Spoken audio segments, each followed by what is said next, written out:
Philadelphia, I'm Bruce Buffer. It's time for the Anthony Gargano Show! And good morning, everybody. Welcome to the Anthony Gargano Show right here on PHLY. I am John Marks in for the Cuz on this pre-July 4th show. Yes, July 3rd. We got hot dogs in the building. We have Baldy, who's the king of meats. He joins us later on in the show.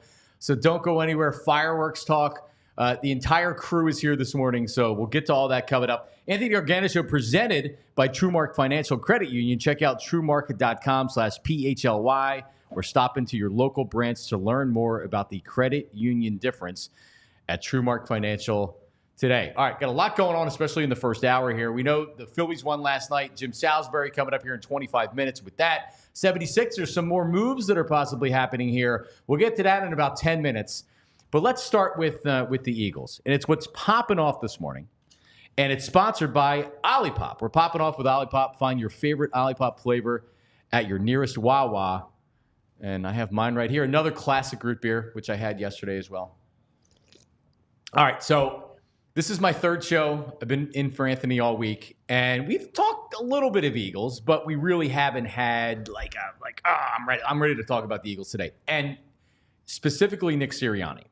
I saw something. We'll put the graphic up coming up in a second. But if you look at where the Eagles are this year, and we talked about this briefly yesterday or the day before, where they don't have a top 10 offense and their talent isn't great.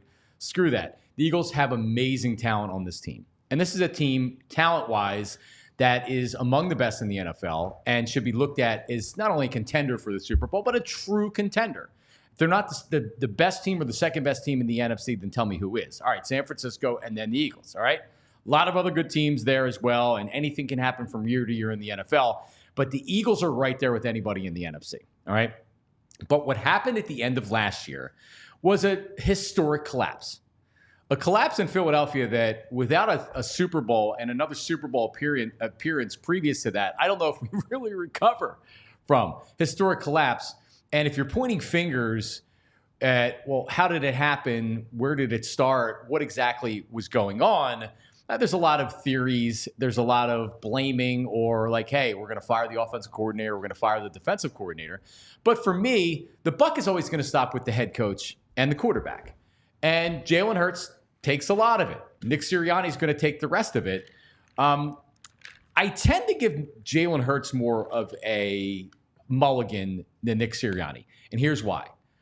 That offense at the end of last year was brutal. And when you just watched, it was another game and another game and another game. And then they couldn't win at home to the Arizona Cardinals in a game that meant a division win,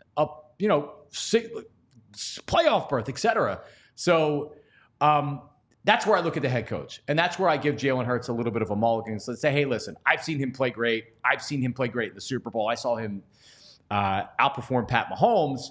But obviously last year there was a big problem with what was going on with play calling, with the offense, and with everything else. And that's where I point to Nick Sirianni. And there's also this. When you look at a team that has a historic collapse, which the Eagles did last year, that's more than just X's and O's. That's just not X's and O's. That's not, we got injured or they made an adjustment and we didn't have an adjustment. Yeah, that was part of it. But something was spoiled in the Eagles locker room, bottom line.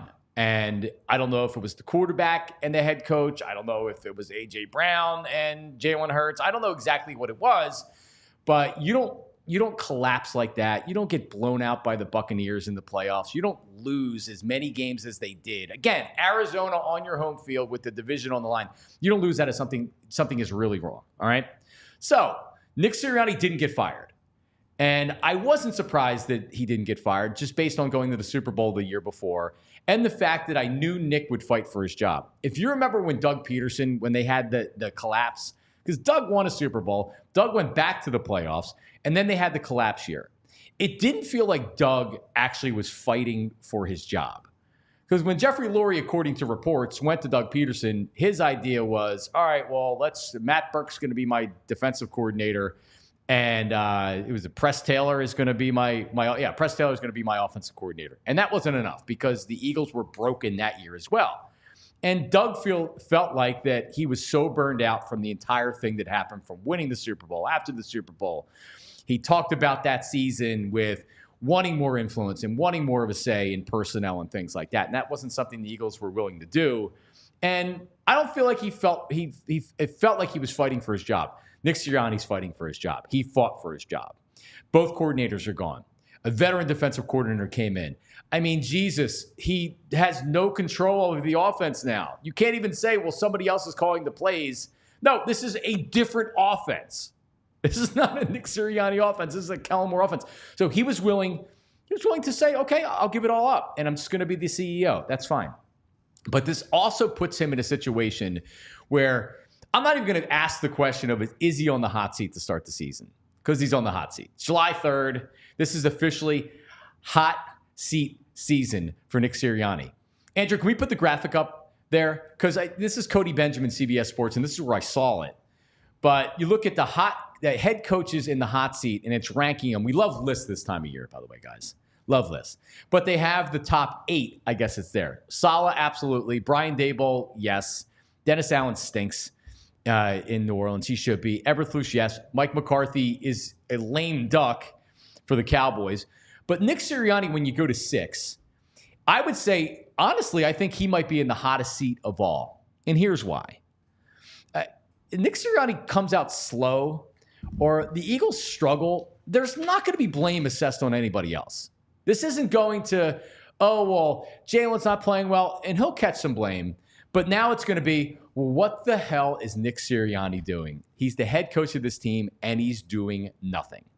So if you look at the beginning of the season schedule for the Eagles, and they start off in Brazil against the Packers, that's not an easy game.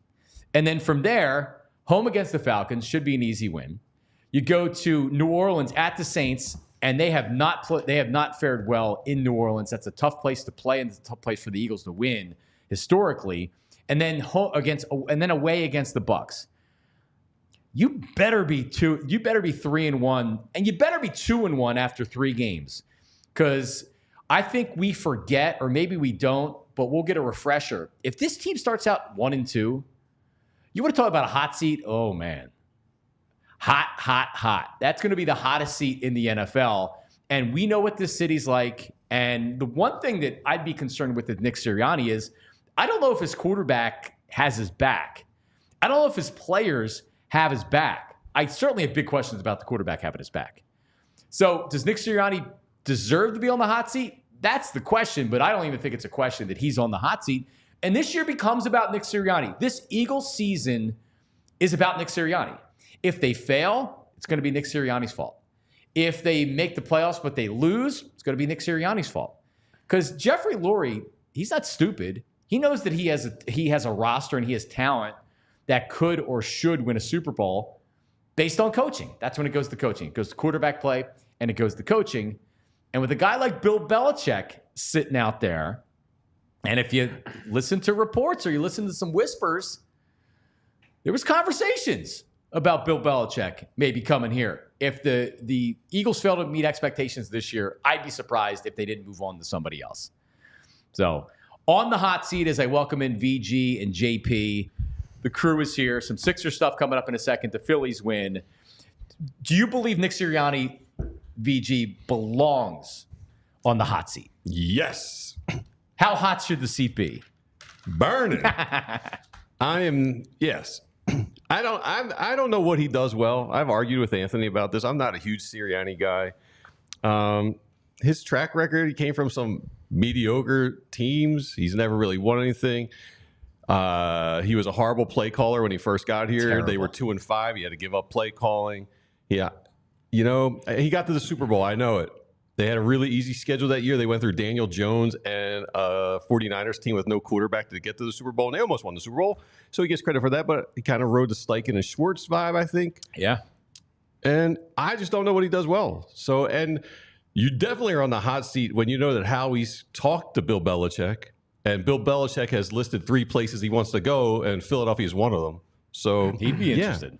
He better have some sunblock SPF like 85 on his tush. And JP, the one thing that concerns me the most, or if I'm putting them like 1, 2, or 3, it was clear to everybody, media, fans, everybody else, that the offense didn't know what the hell to do at the end of the season. Brian Johnson didn't know what to do. They blitzed Jalen Hurts. They started blitzing Jalen Hurts. He was the most blitzed quarterback towards the end of the year during that period because they said, hey, look, it's working, and they had no adjustment. How the hell does Nick Sirianni not take that offense by the balls and say, I'm calling plays?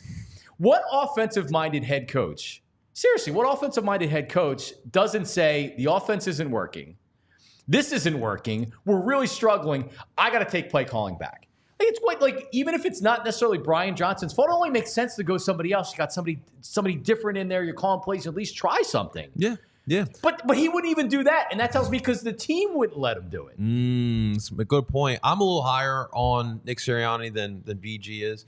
But like the reason why I was high on him is because I just love the way he kind of connected with the players, which is why the downfall last season was so shocking to me. Because look, obviously we don't have great coordinators. I think we all saw that throughout the season, the way it played out. But the fact that the team, it looked like the team gave up, which was even shocking more. So I'm not saying he's on a scorching hot seat, but that seat is definitely got to feel a little warm. The fact is that you go from Super Bowl, you were literally minutes away from winning the Vince Lombardi Trophy, to the historical collapse that happened last year, and then you lose to the Bucs the way you did.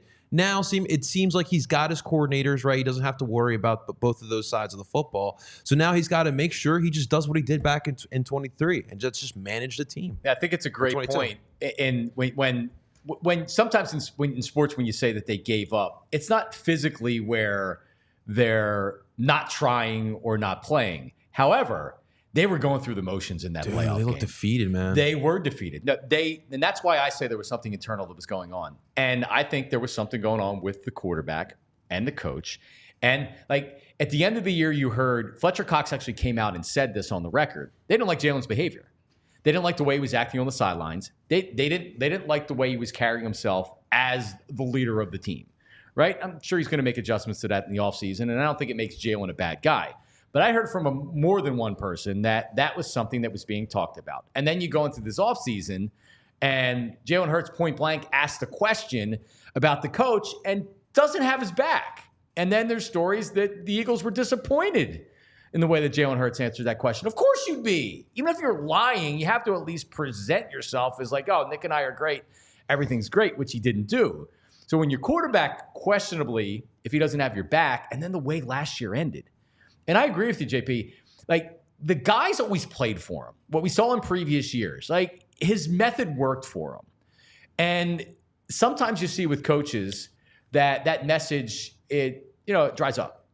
And remember last year, he did it 2 years ago with the Colts. It was after Frank Reich got fired, and he was screaming and yelling, and he came into the press conference. It was like, that's for Frank Reich. He was like crying. It's like, what are you talking about? I don't care about, like, what are you talking about?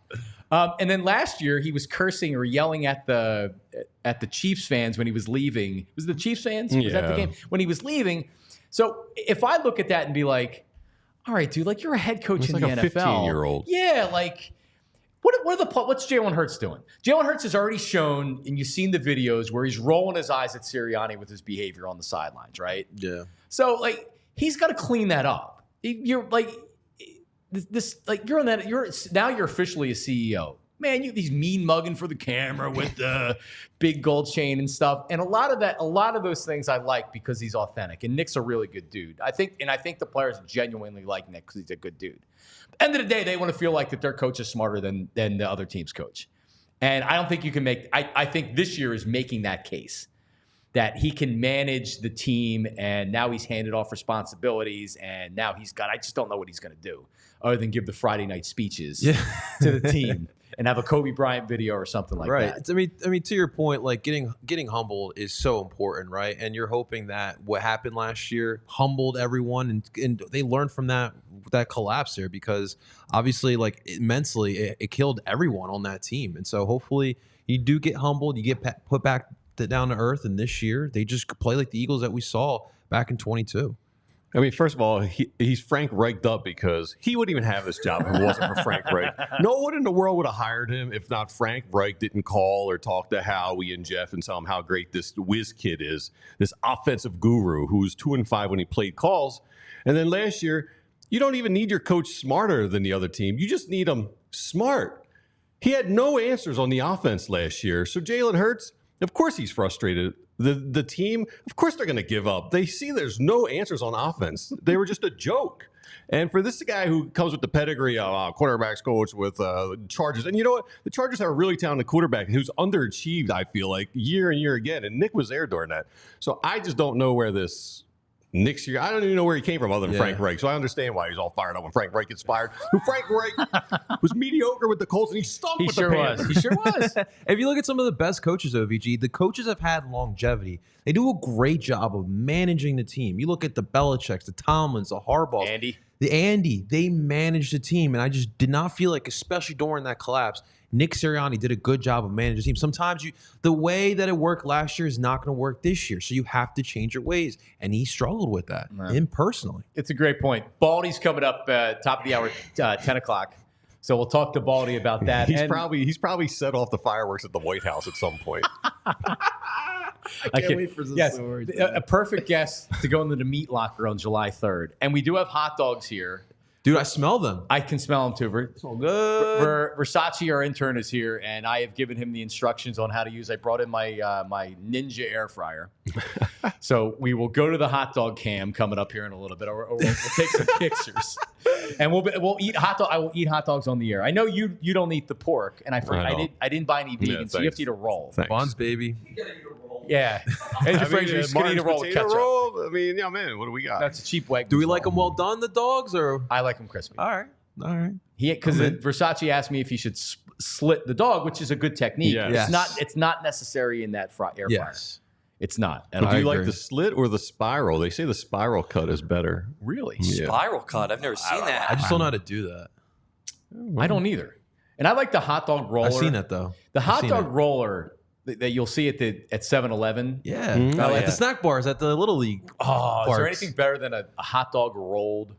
That's a consistent cook on the roller. Yeah. Nice and crispy, well done. Now, I'm not talking about the non-hot dog at 7-Eleven at 2 a.m., like the whatever else they have, the sausage or John in his radio days. Yeah, I'm like, what's that? Yeah, just give it to me. I don't even care. I'll put ketchup on it. All right, so Jim Salisbury coming up here in about 10 minutes or so, a little bit less than 10 minutes. Phillies win last night. Some big 76ers news. Yeah. At least some possible news coming up here. Got some rumors? That I woke up to this morning. Yeah, JP, so Buddy Hield, who really, if you outside of the final game of the season in the playoffs, he got benched in that playoff series because they just couldn't have him out on the floor. Looks like, and this is according to Shams, a sign and trade with the Warriors and the 76ers. Details really weren't there other than they're in serious discussions. I would think maybe some second-round draft picks or maybe like a rotational player or something. But it gives the Warriors a three-point shooter, and it gives the Sixers a little bit of something coming back to them.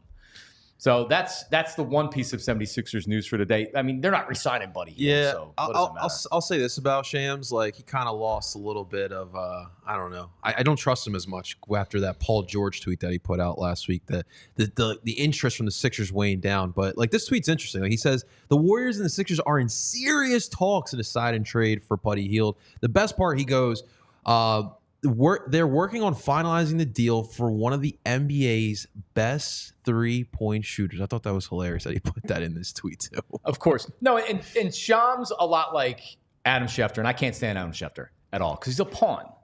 He's a pawn in the machine of the sport. So Shams, like we had talked to, was it Keith Pompey? We talked to a couple different people, and it's like, well, where's that information come from? That the Sixers have cooled off on Paul George. Well, it comes from the 76ers using these guys to put the word out there like, hey, listen, if you don't want to sign with us, fine, but we're moving on to plan B. And then the agent's like, oh, crap, we need to do it. So, yeah, these insiders, they get used all the time. So, but this seems like it's credible information. So we'll keep you updated if anything happens this morning. So Buddy Hield. It does look like the Warriors are trying to add a bunch of shooters around Draymond and Steph. They were in on the Zach LaVine. I don't know if that's still going to happen, but It looks like they are just trying to find some shooters. And obviously, Buddy, that's his thing. He likes to shoot. How often he makes it, that's a different story. Yeah, no, you're right. And outside of 3-point shooting, he doesn't really do a whole lot else. So yeah, he's got to be hitting his threes, or he's not even really worth it putting on the. I wish I understood the cap impact of sign and trade Buddy Hield instead of letting him walk. I have no idea. We need like Derek Bodner on a hotline. I don't think there is, other than you get something for him, right? Because like what you can get is expiring contracts to make it work. To your point, I don't know if you can just sign and trade them without having these contracts included. I don't know. We can shoot. I guess someone is saying you could acquire the Philadelphia.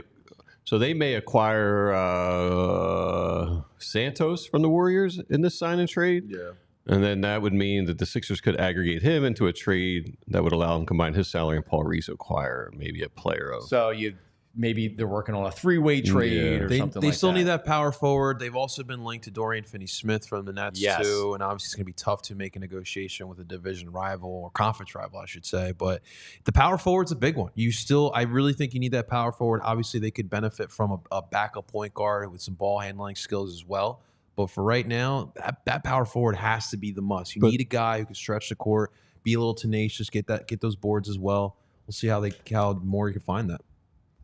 I think Derek said yesterday if they got Finney-Smith, that would hard cap them though. Yeah. So maybe if they get someone from the Warriors and add that to Paul Reed, maybe it doesn't hard cap them. And just to clarify the hard cap, how it works, I was talking to my friend last night about it, and he was explaining it to me. It's down to the exact cent. Like you cannot go over that dollar. It has to be that exact cent. So, maybe this is why they're trading to open up more space so that they can trade a Paul Reed and Buddy Hield and find more of a cap area that they can get someone bigger. Who knows? Andrew Frazier with the good knowledge. Thank you. All right, one more thing. We'll get to Phillies in a second. Paul George apparently wanted to go to the Warriors. Now, I've heard this in a couple different spots. Draymond Green said it on his podcast that Paul George wanted to go to the Warriors. But the Warriors wouldn't give the Clippers what they wanted, which was one of their young players. They were offering expiring contracts and a first-round draft pick, a 2027 first-round draft pick. So the Clippers ended up getting nothing. So they didn't trade him in conference. Sounds so Clippers. It does sound Clippers. So, I guess, I don't know, I also understand it because out of spite, it's like, you know what? If we're not going to have Paul George, I'm not sending him to Golden State so he can come up here and he can hit threes and he can beat us. But you also got nothing. Then you should re-sign the player if you're worried about what he's going to do with another team, right? Re-sign him or be okay. Like when the Eagles traded Donovan McNabb to Washington, they weren't worried about playing him twice a year. They were like, we're moving on for a reason. Let's recoup what we can get for him, and then we move on. So they get nothing for Paul George, literally. So again, the 76ers, sometimes you need to be a little bit lucky, and the Sixers, they're fortunate to get Paul George. That's great. Thank you, LA Clippers. Yes. All right, Jim Salisbury coming up in a few minutes. We'll get to some Phillies because they won last night. Heck of a game. But here's JP. Absolutely, guys. All right. Ladies and gentlemen, let's talk real quick about our friends over at Sleep Healthy PA. All right, so listen, full context, you guys have heard my stories about my summers. I wasn't a Jersey Shore boy. I was going to Columbia every summer. And so the room next to me was my beautiful grandma. Shouts out to Fabiola. But Fabiola at night had one problem. This woman could wake up the whole neighborhood with those freaking snores, okay? I'm not even kidding, guys. It was hard to sleep at night. But, what could have helped my beautiful grandma would have been Sleep Healthy PA, all right, guys? And at Sleep Healthy PA, they are committed to helping Philadelphia residents stop the snore today and find solutions for sleep apnea that will allow you to rest well and improve your health. What causes sleep apnea? There is a choke point in the throat that causes snoring. Think of a kink in the garden hose, all right? Dr. Andrew Cohen, a board-certified in dental sleep medicine, and his staff will work one-on-one with you to provide first-class care that will meet your needs. Many physicians are equipped to provide other options outside of CPAP machines. More than anything, he just wants to see his patients healthy. Tired of CPAP machines? They are troublesome. Listen, I've seen it before. I've seen the mask. I can sympathize with that. Now, I'm not sure. My fiance could probably attest. I'm not sure how I am at snoring at night, but I'm sure one day I'm definitely going to need it. You don't want those CPAP machines. That's why we're offering here, you guys, today, Sleep Healthy PA. Andrew Cohen and his team are committed to stopping the snore. And make sure you guys tell them that PHLY sent you. And then once you do, you'll get 15% off, guys. 15% off your initial workup. The process is a 2-hour initial exam split in 2 sessions. There's some information gathering from the doctor, medical history, and imaging. They review the results and share recommendations with you. So if you're experiencing sleep apnea and you're looking for a custom solution to stop the snore, reach out to Dr. Cohen at sleephealthypa.com or call 215-337-2501. And again, tell them that PHLY sent you. All right, guys. And as well, let's talk real quick because, guys, it's 4th of July weekend. Love the props. Guys, we're going to be in the sun all day, so we need to make sure we're styling and profiling here, all right? And with Shady Rays, our beautiful friends over at Shady Rays, not only are you going to protect those eyeballs, but you're going to be styling them as well, guys, all right? And listen, one of the best parts about Shady Rays, I'm a big sunglass guy, as everyone knows here. I love the other companies, but what the other companies don't offer that Shady Rays does is that, number one, you're getting a great quality pair of sunglasses, but you're not breaking the bank. And today's day and age, we can't afford to break the bank, so that's why we're choosing Shady Rays. And listen, we've all been there, right? Like you happen to lose, you happen to break these sunglasses, and then boom, you're screwed. You just had $500 go down the drain. What Shady Rays will do for you, number one, like I just said, you won't break the bank. But if you happen to lose these bad boys or break them, they'll replace them for you for free. Nobody's doing that, ladies and gentlemen. This is a great product. And don't just take it from me. Take it from over to 300,000 people that have rated Shady Rays 5 stars or more. And guys, if you want to get your hands on a polarized set of sunglasses, here's what you got to do, because we got you hooked up with that promo code, guys. Use that promo code PHLY. That'll get you 35% off. That's 35% off your polarized sunglasses here today. Head on over to ShadyRays.com. Start looking at those different styles, and you too can be styled with Shady Rays. Johnny? Thank you, JP. I need some product, man. I'm a sunglass guy too. Oh, yeah. I need some Shady Ray product. There we go. All right, well, Phil's win last night, and this is our big story of the day, presented by TrueMark Financial Credit Union. Check out TrueMark.com/PHLY or stop into your local branch to learn more about the credit union difference at TrueMark Financial today. And we bring on, man, I haven't talked to this guy in a while. You talk about a Phillies expert. Jim Salisbury, the dean of Phillies reporters in Philadelphia. What's up, Jim? What's up, Johnny? How you been, buddy? Good. How are you? Good. Thank you. Great to see you. All right, so Michael Mercado last night, who is now the Phillies' 7th starter, and it shows you the depth that Dave Dombrowski has built on this team. I mean, geez, they're losing all-stars, and they're really not skipping much of a beat. So here's my question. Does Mercado have a chance to take this starting job? Because I think Taijuan Walker, they wanted him to take it, and they wanted him to pitch well enough to where there weren't going to be questions or they weren't going to have to worry about taking him out of the rotation. Turnbull goes down. I know it's only one start, but could he take this job? Could he end up being the 5th starter here? Johnny, the beautiful thing about pro sports and competition is if you perform, they will find a place for you. If you have success, they will find a place for you. If you help them win ball games, they will find a place for you. So the short answer is yes. Could he grab this job by the horns and take it? Sure thing. They're looking for somebody to solidify that spot. Obviously, an opportunity opened with the injury to Turnbull and the injury to Taijuan Walker, but the position's been in flux all year long. If somebody wants to step up and grab it, absolutely. And you mentioned the depth and being their 7th starter. Hey, the good teams always go 7, 8, 9, 10 deep. Few teams get through a season with 5 or 6 starters. It's, the goofy cliche about it being a marathon. It's a grind. And we know how fragile the pitching arm is, and we know how guys need time as the workload builds. It's great when you go 7, 8, 9 deep, and it's great when a guy like that comes up and seizes that opportunity. But I'll remind you, it's only one night, and tip of the hat, did a great job, but he's got to do it again on Sunday. Real big test Sunday in Atlanta. I mean, the Braves have structured their rotation so that Ronaldo Lopez is going to pitch that game. And they often give him an extra day because he's coming, off being a reliever for a couple of years, and they're watching his workload. So, the Braves are already gearing up for a big series down there this weekend, and Mercado's going to have another test, but I think it's really important for a guy like that not to take big bites, not to take big chunks. He gave him 5 good ones last night, and the bullpen did their job.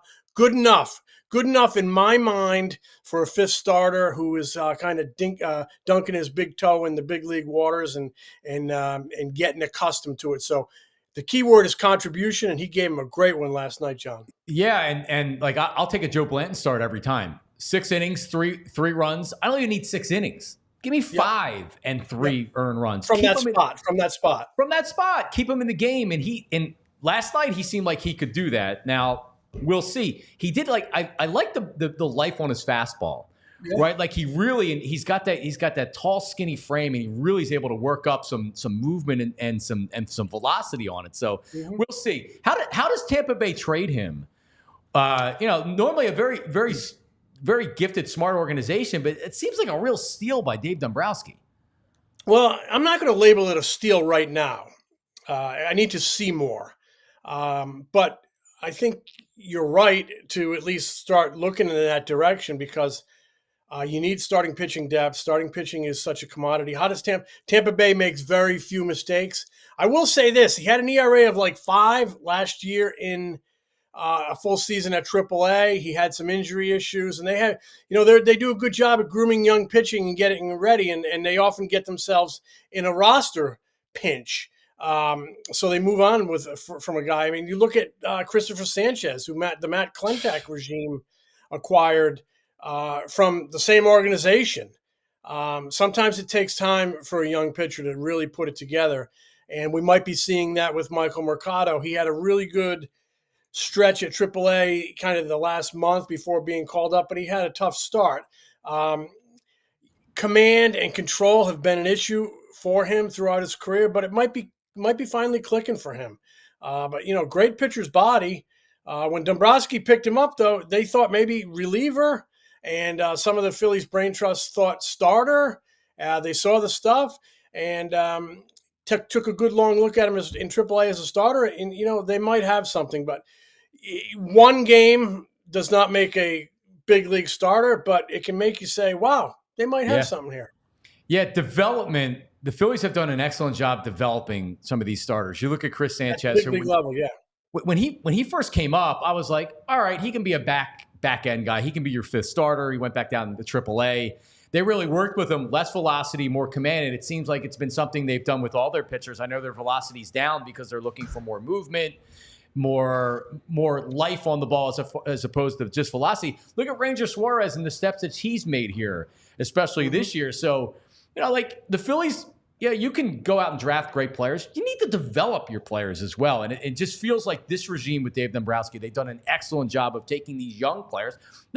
Chris Sanchez, he signed for $80,000 or something like that. These weren't big bona fide prospects, but they're developing them, and they're really contributing. Ranger Suarez, $25,000. Sir Anthony Dominguez, who they've gotten contributions from. I know there's been some inconsistency there, $25,000. So, we always talk about player development. It is the lifeblood, scouting, player development. And now analytics has gotten a seat at the table in the last decade or so. But those are really the lifeblood of your organization. All of those elements go into bringing talent into your organization, and then you develop it. I think you're right on. They've done a really good job. Development doesn't stop when you get to the big league level. And they've done a good job in player development at the big league level. I would offer the guy at third base as an example. I would offer Christopher Sanchez as a humongous example. And tip of the hat to Caleb Cotham, the pitching coach, Brian Kaplan, who is, I guess you'd call him the assistant pitching coach. They put their heads together. They put a lot of science into it, but they also seem to have a really good feel, and they've done a really good job with Christopher Sanchez, done a really good job with Ranger Suarez. I would even offer they've done a good job with Zach Wheeler, because if you talk to Zach Wheeler, he will tell you that he's bonded with Caleb Cotham. He believes Caleb Cotham has brought new things out of him and helped him go to a different level. Couple of the reasons Zach Wheeler wanted to come here was he was very curious about the Phillies' analytic approach with pitching. He thought it could help him, and it has. He likes Cotham. He's developed new pitches here. The sweeper. I think his changeup has come along more. He's throwing that splitter, I should say. So they've done a good job at the big league level. It hasn't always extended to the minor league level, just for sake of fairness. Mick Gable has sputtered, and this is the time where they really need him to be knocking on the door. But it's, Christopher Sanchez, case in point. Sometimes it takes young pitchers time to really turn that corner. So they've had some guys turn the corner at the big league level, and that's why they go deeper than Wheeler and Nola. That's why they go really 4 deep in building the best starting pitching staff in Major League Baseball currently. That's why they could go 3 deep in the All-Star game. Man, and we'll see. I think voting ends today. Bryce Harper running around in the outfield yesterday, Jim. Yeah, almost sprinting. Kyle Schwarber seems to be itching to get back. I saw JT was taking at bats, and he was also throwing the ball a little bit. So it seems like, it's unbelievable. You lost Trey Turner for an extended period of time. JT's going to be out for an extended period of time. You're losing all-star players, Kyle Schwarber, Bryce Harper, and because the starting pitching has been so good and you have depth, again, Dave Dombrowski, this guy is a Hall of Fame GM. It really hasn't affected you that much, but it's good that these guys are going to probably come back. They can take their time a little bit with them. They don't have to rush them back so you feel like the sky is falling. But good news, by all indications, good news coming out yesterday about the Phillies' injuries. Yeah, they're both moving really well, apparently, which is good news. Neither one of them were serious injuries, so I think they got good news right out of the gate. I was really alarmed when Harper crossed first base the other night and immediately grabbed his hamstring. You're like, uh-oh, that just had like the markings of a pop. Minor hamstring, minor groin on Schwarber. I don't even think Schwarber really needed to go on the IL, but you bank all these wins. It's a good thing. I think you can give a guy a little recuperative time during the schedule, 10 days, and you might get a fresher player in September and October. And I think both of those guys, Schwarber and Harper, could be back early next week, maybe for that big Dodgers series. Maybe. But things are pointing that way. I think Harper, he's leading the National League in the votes for the All-Star game. I think he wants to play in this All-Star game.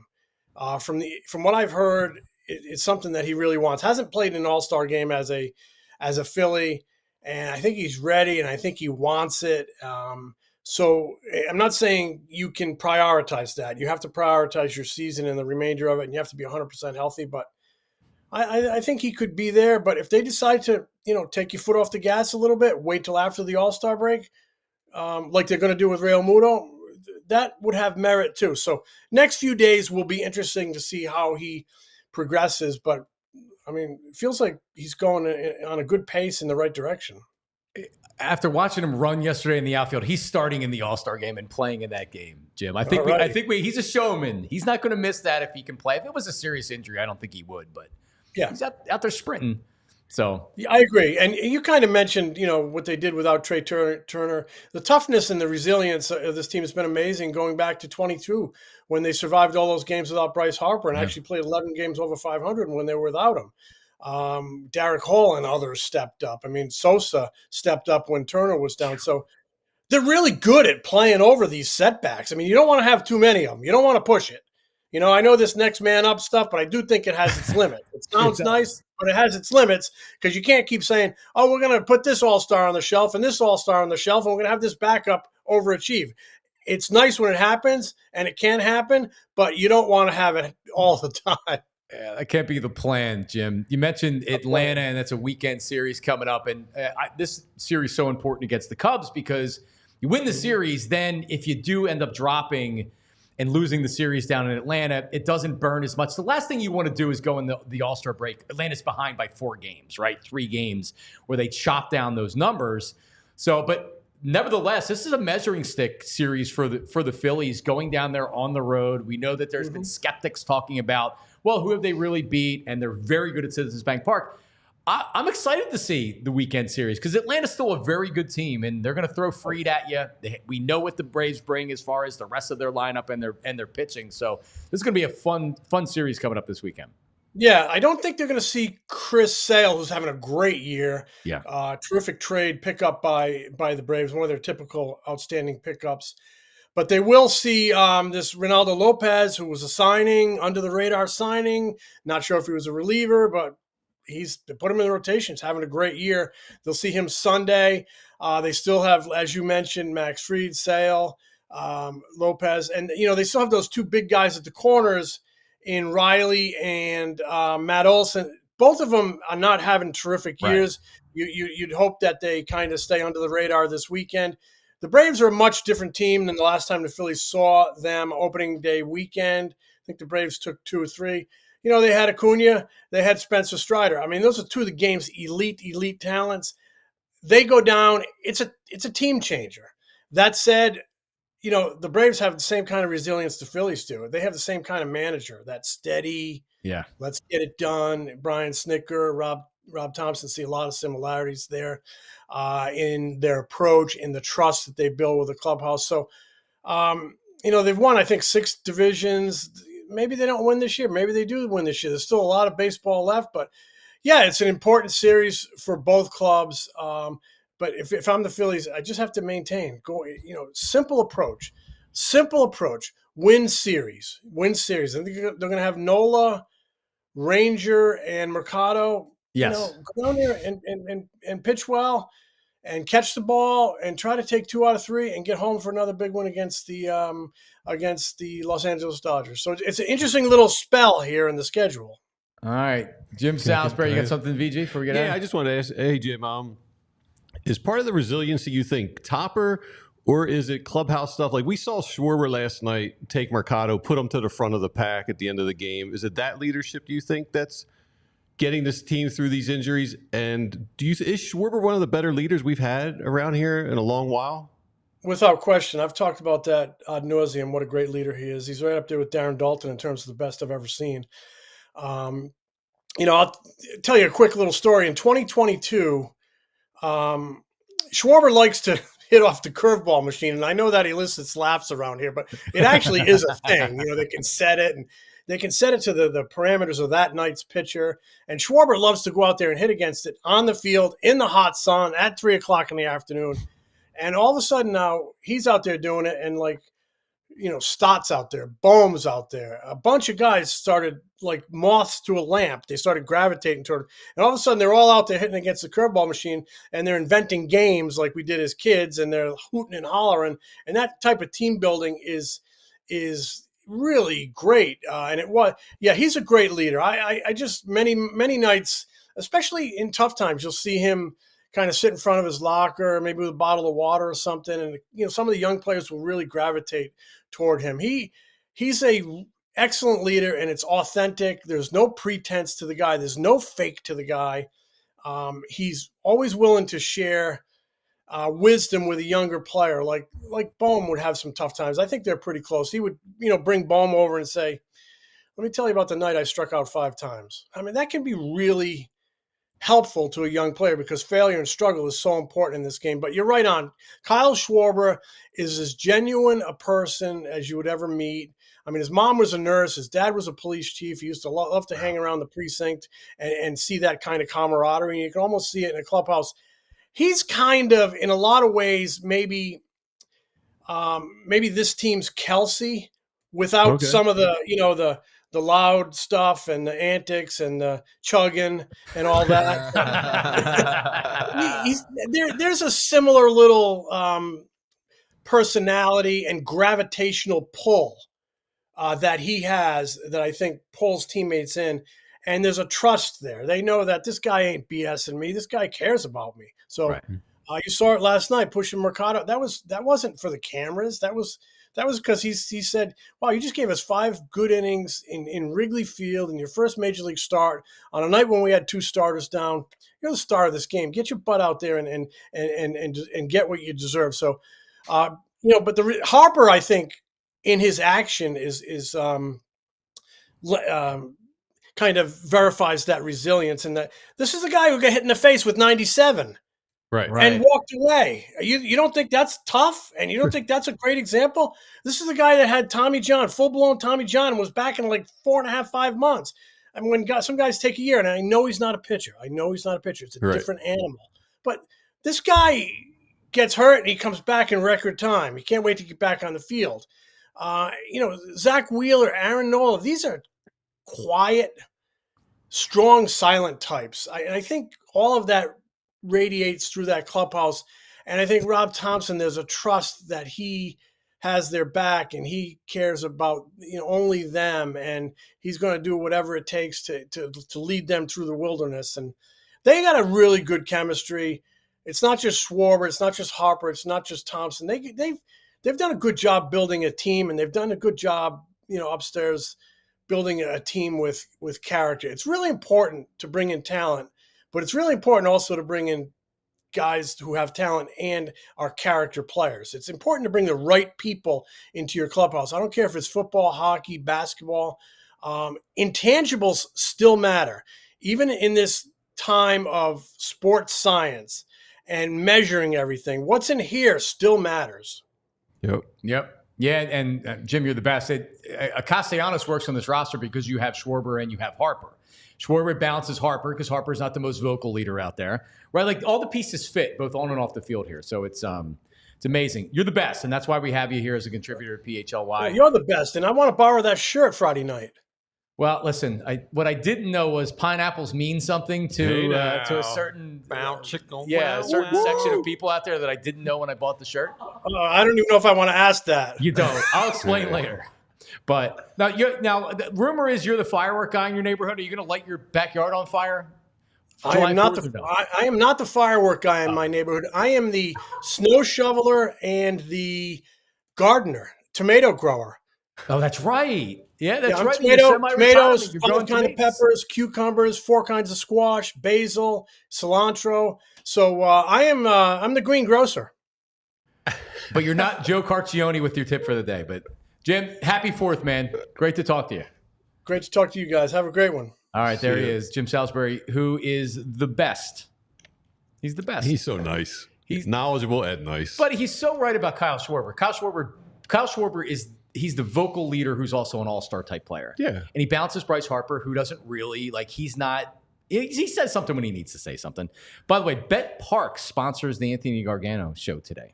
And Brad the Brain's coming up here in a second. But he is... Brad probably knows a thing or two about a pineapple. Do you think he does? Yeah. So Yes. Can we wait for the clubhouse for the pineapple talk? That's what I was waiting for. Yeah.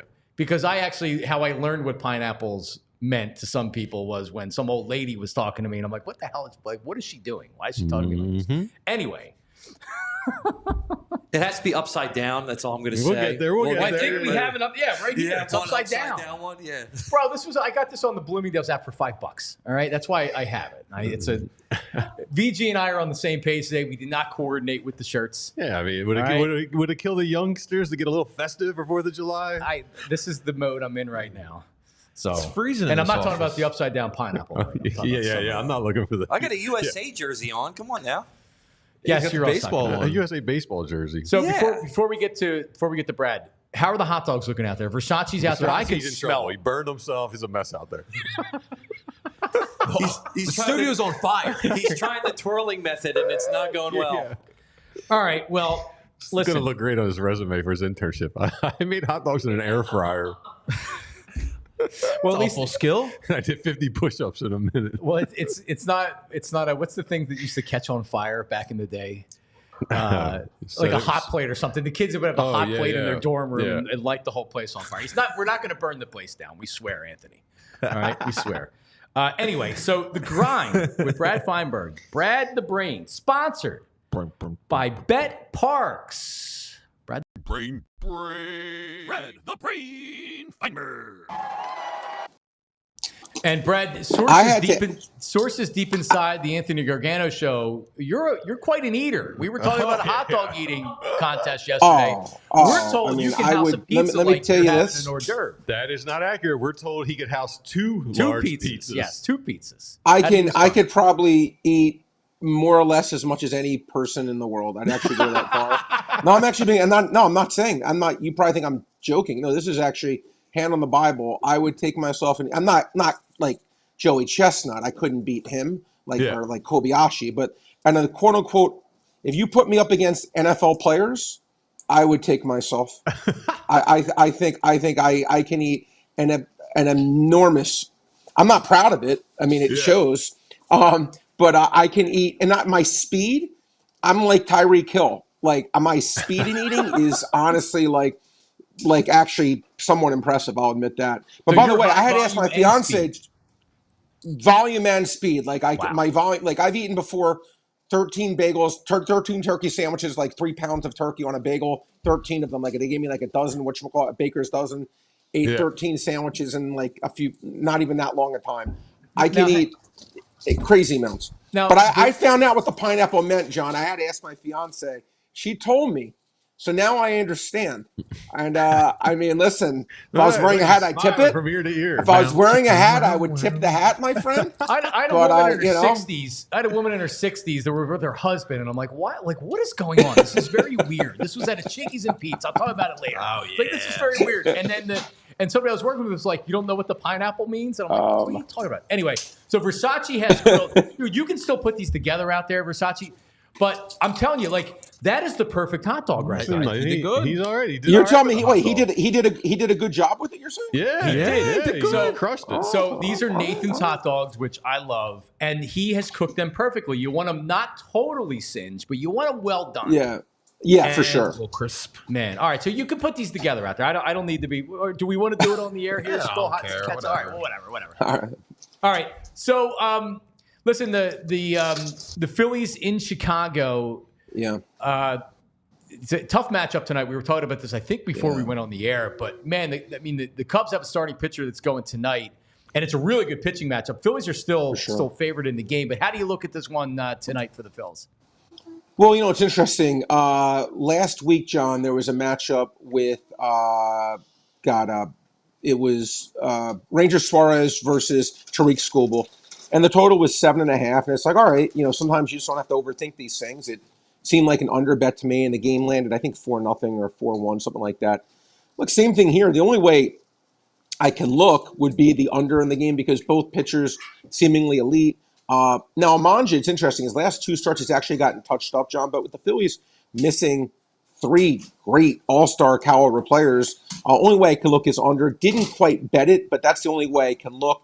Zach Wheeler to me right now, in my opinion, I'm not sure if you would agree. I think he's the best pitcher in all of the Major League Baseball right now. So under is the only way I'm looking here. Again, I don't think either team is going to score 4 runs. And if neither team scores 4 runs, guess what? It's going under 7.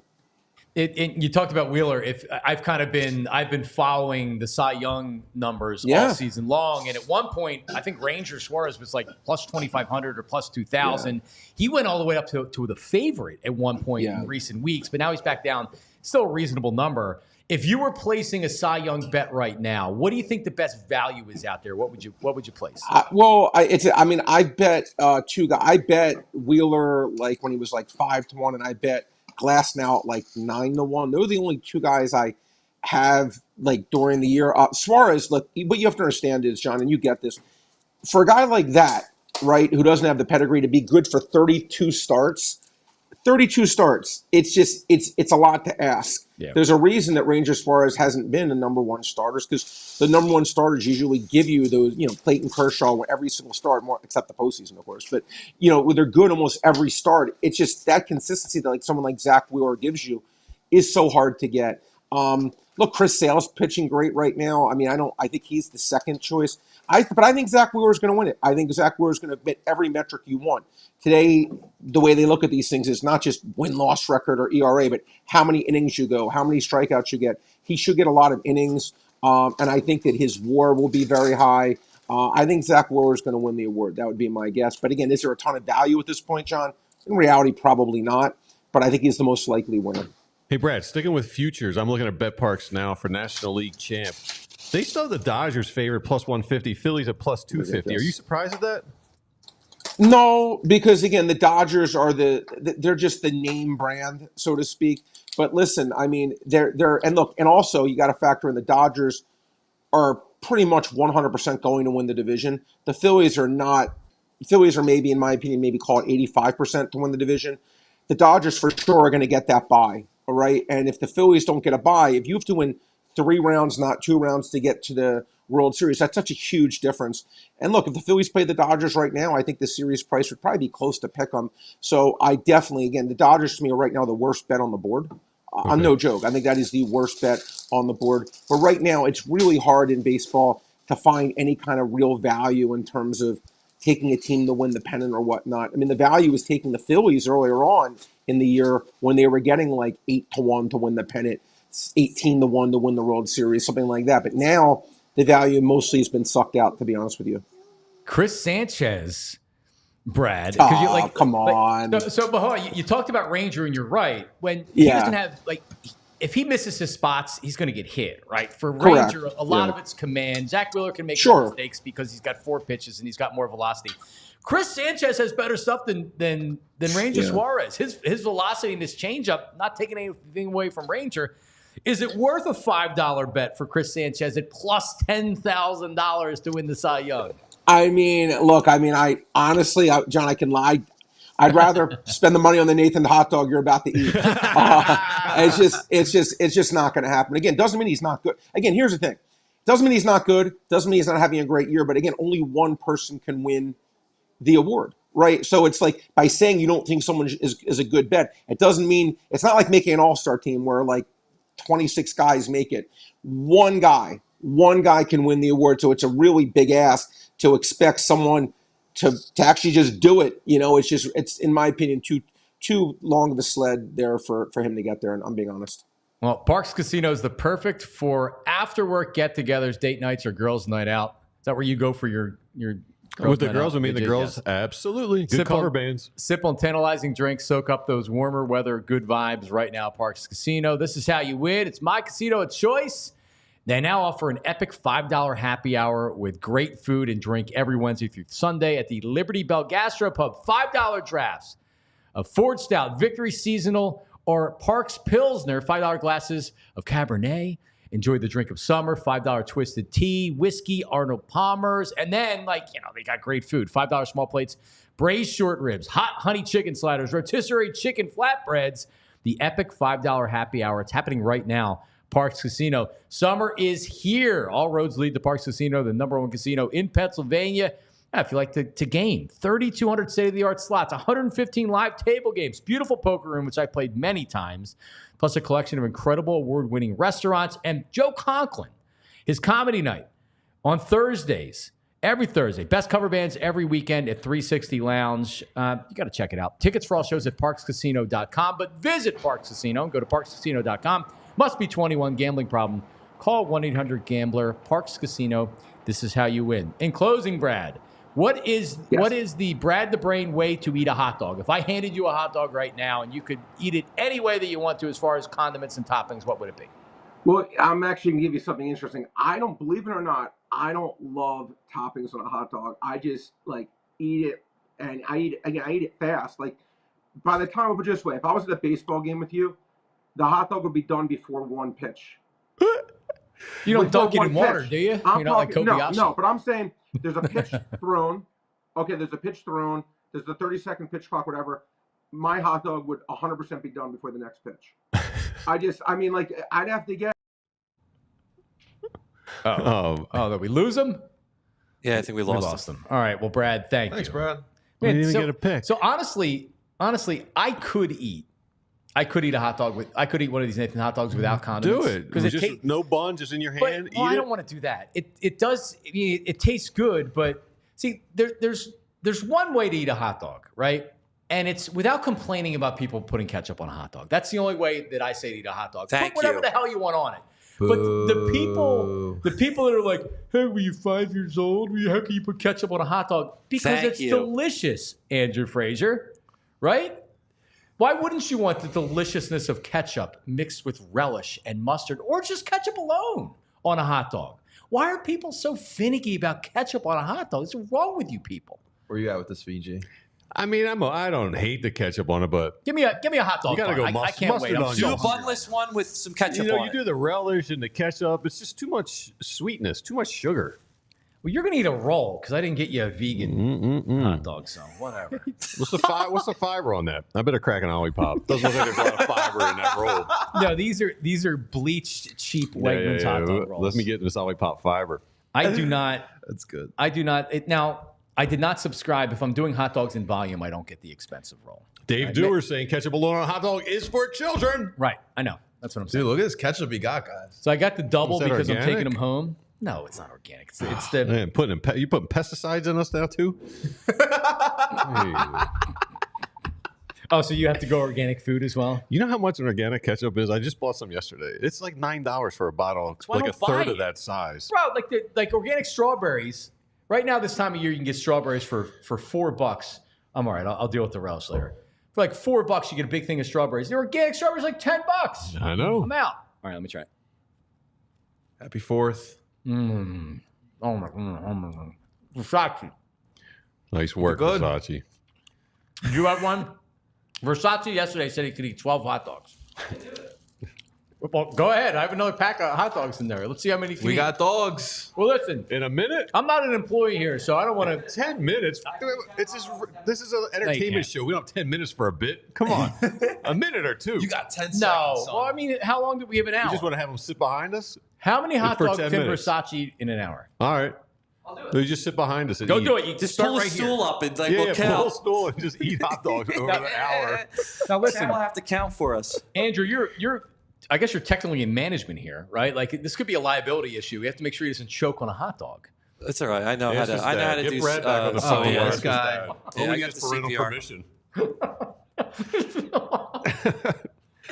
This is a great dog. It's a great bun. All right. Well, listen. We know you like buns. So. You gonna- Has some you put strong, some spicy relish? brown mustard. You put some relish on that bun? Yeah, I mean, it bold- might taste good. That's good. That's good. Good dog. Wegmans spicy brown mustard, a bold kick of flavor. It's pretty good. It's not bad. Not bad. All right. Anthony Organo Show presented by Rite Aid. Find all your favorite goods from the store near you. I'm sure they have Nathan's hot dogs or hot dog rolls or something there. Certainly ketchup. Well, They listen, do. it's July 3rd. July 4th is tomorrow. There's a lot going on July 4th. And we figured we had to get a meat locker pre-July 4th. Because if there's anybody out there that knows about grilling and barbecuing I mean, and pooling and fireworks, and he's straight. I don't even know where he is. He was at the SAC Summit in Vegas last time I saw him. probably on top of Independence Hall right now. Baldy literally could be anywhere in the world right now.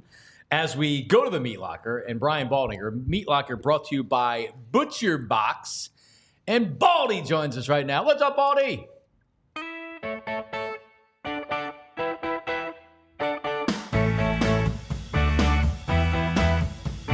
Baldy, Baldy. Oh, let's talk some football. Ay, ay, ay, ay, ay, ay, Baldy, Baldy.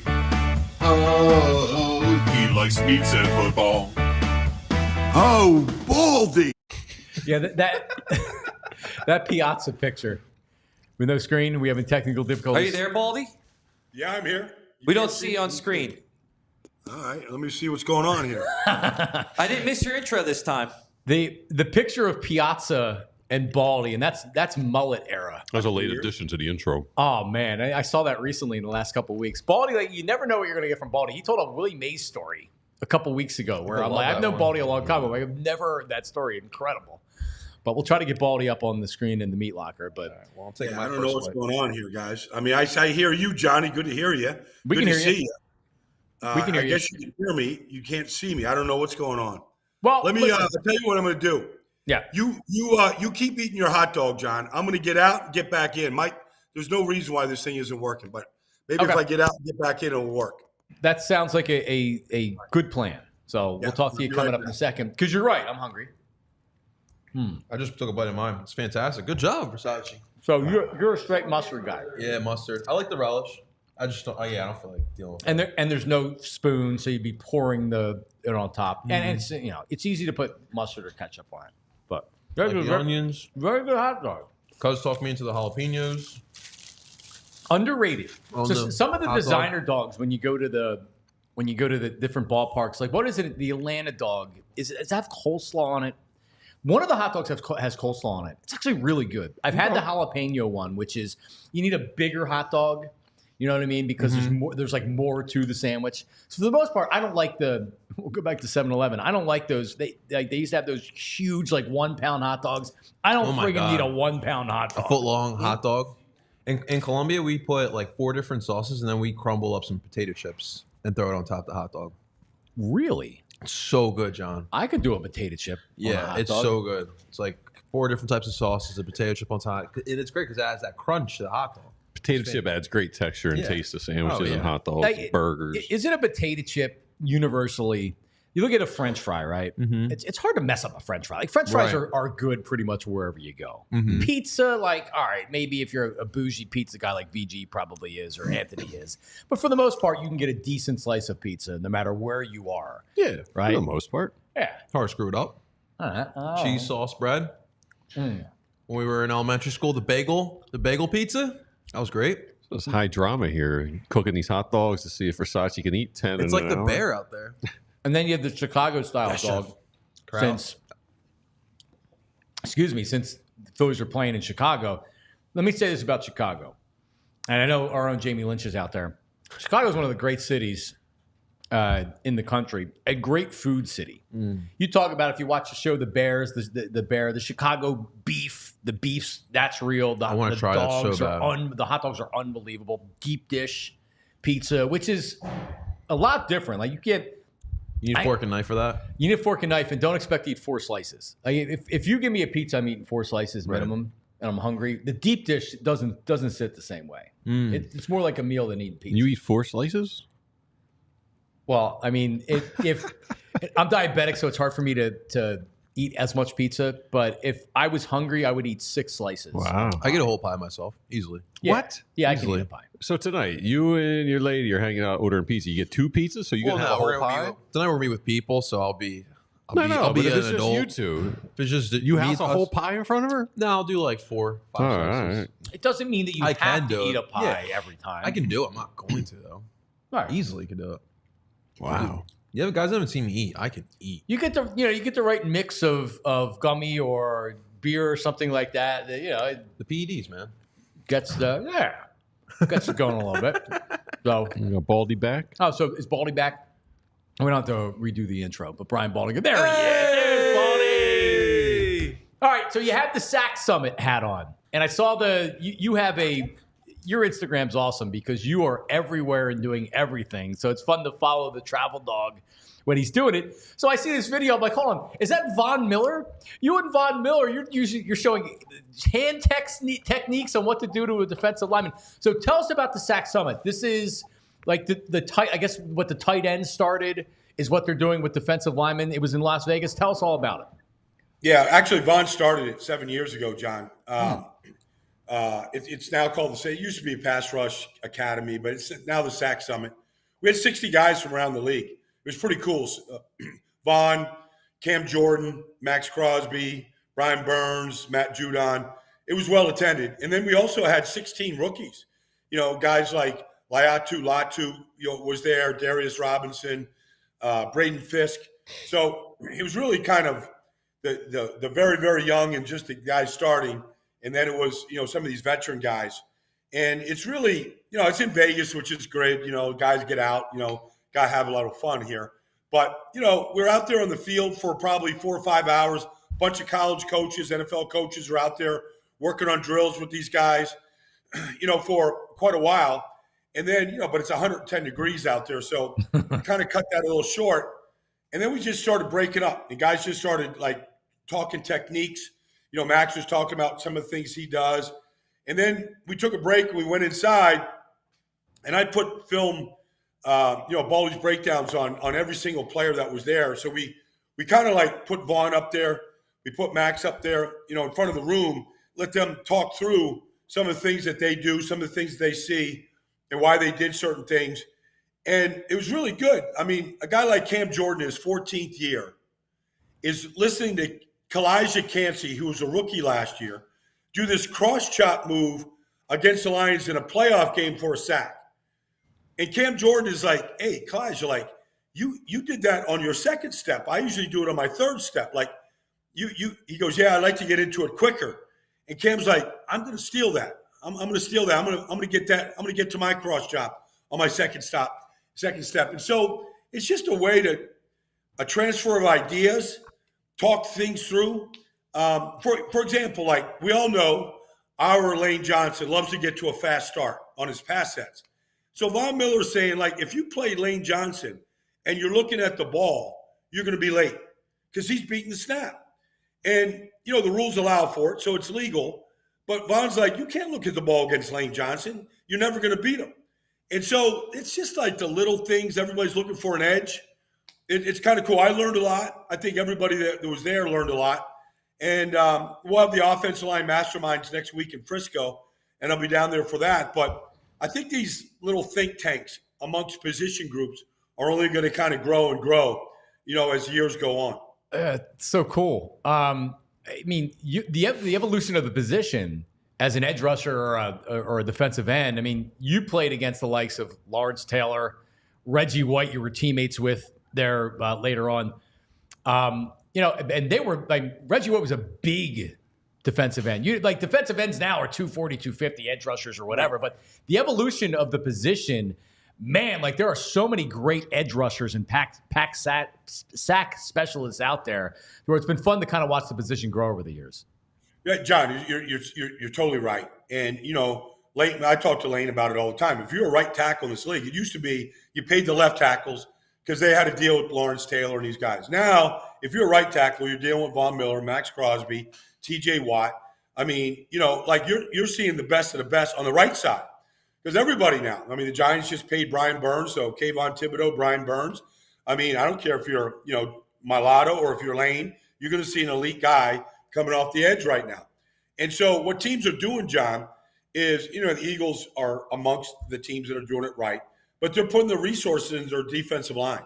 And so, you know, it used to be, okay, well, if you know, I don't know, if Nick Bosa wasn't on the field, you know, you had an also ran, you know, coming in for him. Well, you know, guys are 8 deep right now. Teams are 8 deep. And so you're going to see a good rusher, even if Nick Bosa is out of the game. When Hassan Reddick went out, you know, last year they had a good guy. You know, maybe it was Nolan Smith, you know, another guy coming up.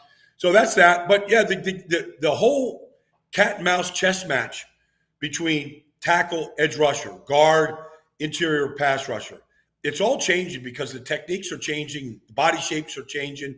And so you're having to deal with a whole lot more right now. Going up against a guy like Reggie White or Lawrence Taylor or some of those great sack specialists, you know, you were playing, you know, in the mid 80s, so it was a much different time then. But what's it like going against? Did you go up against Reggie White in a game? What's it like going up against a guy with, like, you know, an all-time great, Lawrence Taylor, et cetera?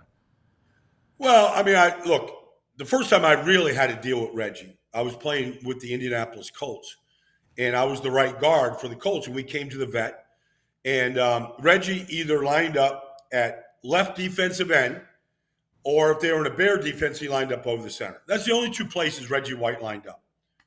Well, in this game, he lined up over me, the right guard. And after the first play, I come back to the huddle, I'm like, what the hell is he? Why is he lined up on me? Like, he never lines up on the right guard. My right tackle's going, thank God he's on you and not me. So I feel like the only way to handle Reggie inside like that is to run block him every play and get my hands on him as quickly as I can and literally turn everything into a run block and then just kind of hang on for dear life. Because if he humps me, and there's nothing I can do. So that's what I did for the first quarter, and I held him every single play. And Reggie really didn't whine a lot out there. He really didn't. But even Reggie was like, like he's talking to the stripes. He's talking to the referee. He's like, are you watching what Bummelinger is doing over here to me? And you know, I just started laughing. And pretty soon, like, he didn't beat me, so he went out over the right tackle, which was a whole nother story because midway through the second quarter, we're getting out of this pile, and he says to our right tackle, Kevin Call, meet me after the game. Ooh. So Kevin comes back to huddle. He's like, what's he mean, Baldy? Like, meet me after the game. Oh, he goes, oh. Like, Reggie wants you in the parking lot, Kevin. Like, like you're doing something dirty to him. He wants you, like, out. So I knew exactly what Reggie wanted. Kevin Call had some issues, alcohol, some things. You know, he had some issues. And Reggie's thing was prayer after the game. I knew that, but I didn't want Kevin to know that. I didn't want him to get comfortable. I wanted him to be on edge. Long story short, like the whole game, Kevin's like, "What's he mean, Baldy? You going to be with me? You coming with me after the game? Like, what's going on?" And I didn't say nothing. I'm like, "Kevin, look, you just keep blocking him. You're doing fine." We actually beat the Eagles on the last play of the game. Billy Brooks gets the touchdown pass, final play. We beat him. So there's Reggie holding his prayer service, and he wants Kevin. He's waving Kevin over, "Come on in," and that's what it was. It was just like, "I'm going to help you out, Kevin. I'm going to beat your ass this game, but I'm going to help you out after the game in this prayer service." So there was only one Reggie. I played with him. It was a lot easier playing with him and practicing with him than it was playing against him. I bet. All right, let me ask you about we get some July 4th stuff coming up we want to talk to you about. Yeah. Let me ask you about I saw this graphic, and you know what we do this time of year, Baldy. You're NFL Network, so we got to find stuff before training camp to talk about. It's a lot of lists. Eagles weren't considered a top 10 offense in one of these top 10 lists, and so we have it right here. Wow. The top 10 offenses in the NFL. Tell me if you think this is ridiculous. San Francisco 1, Kansas City 2, Detroit, Rams, Bengals, Dolphins, Packers, Bills, Texans, and the Colts. The Colts ranked ahead of the Eagles as an offense in the NFL. Where do you think the Eagles fit into the top 10 as far as their offense? Well, maybe the Eagles should bring Shane Steichen back. Like the offense fell apart without him last year. Look, I think the Colts. I'm bullish on the Colts, but I don't believe they're a better offense in any way than the Eagles. I think the Eagles have position by position, offensive line, quarterback, receivers, tight end. Running back. I would take Saquon over Jonathan Taylor right now behind this offensive line. I like the J Train. He's a solid Jersey boy, but I think the Eagles. I know the way they finished. I think Kellen Moore, is going to make a difference. I think the fact that they committed to a lot of these guys in the offseason is going to make a difference. I think the addition of Saquon is going to make a difference. I think the Eagles are going to be a really good offense this year. All right, forget the fact that you're in Philadelphia right now, Baldy. The San Francisco 49ers offense, who's the better offense, Eagles or Niners? Well, I'd have to say the Niners.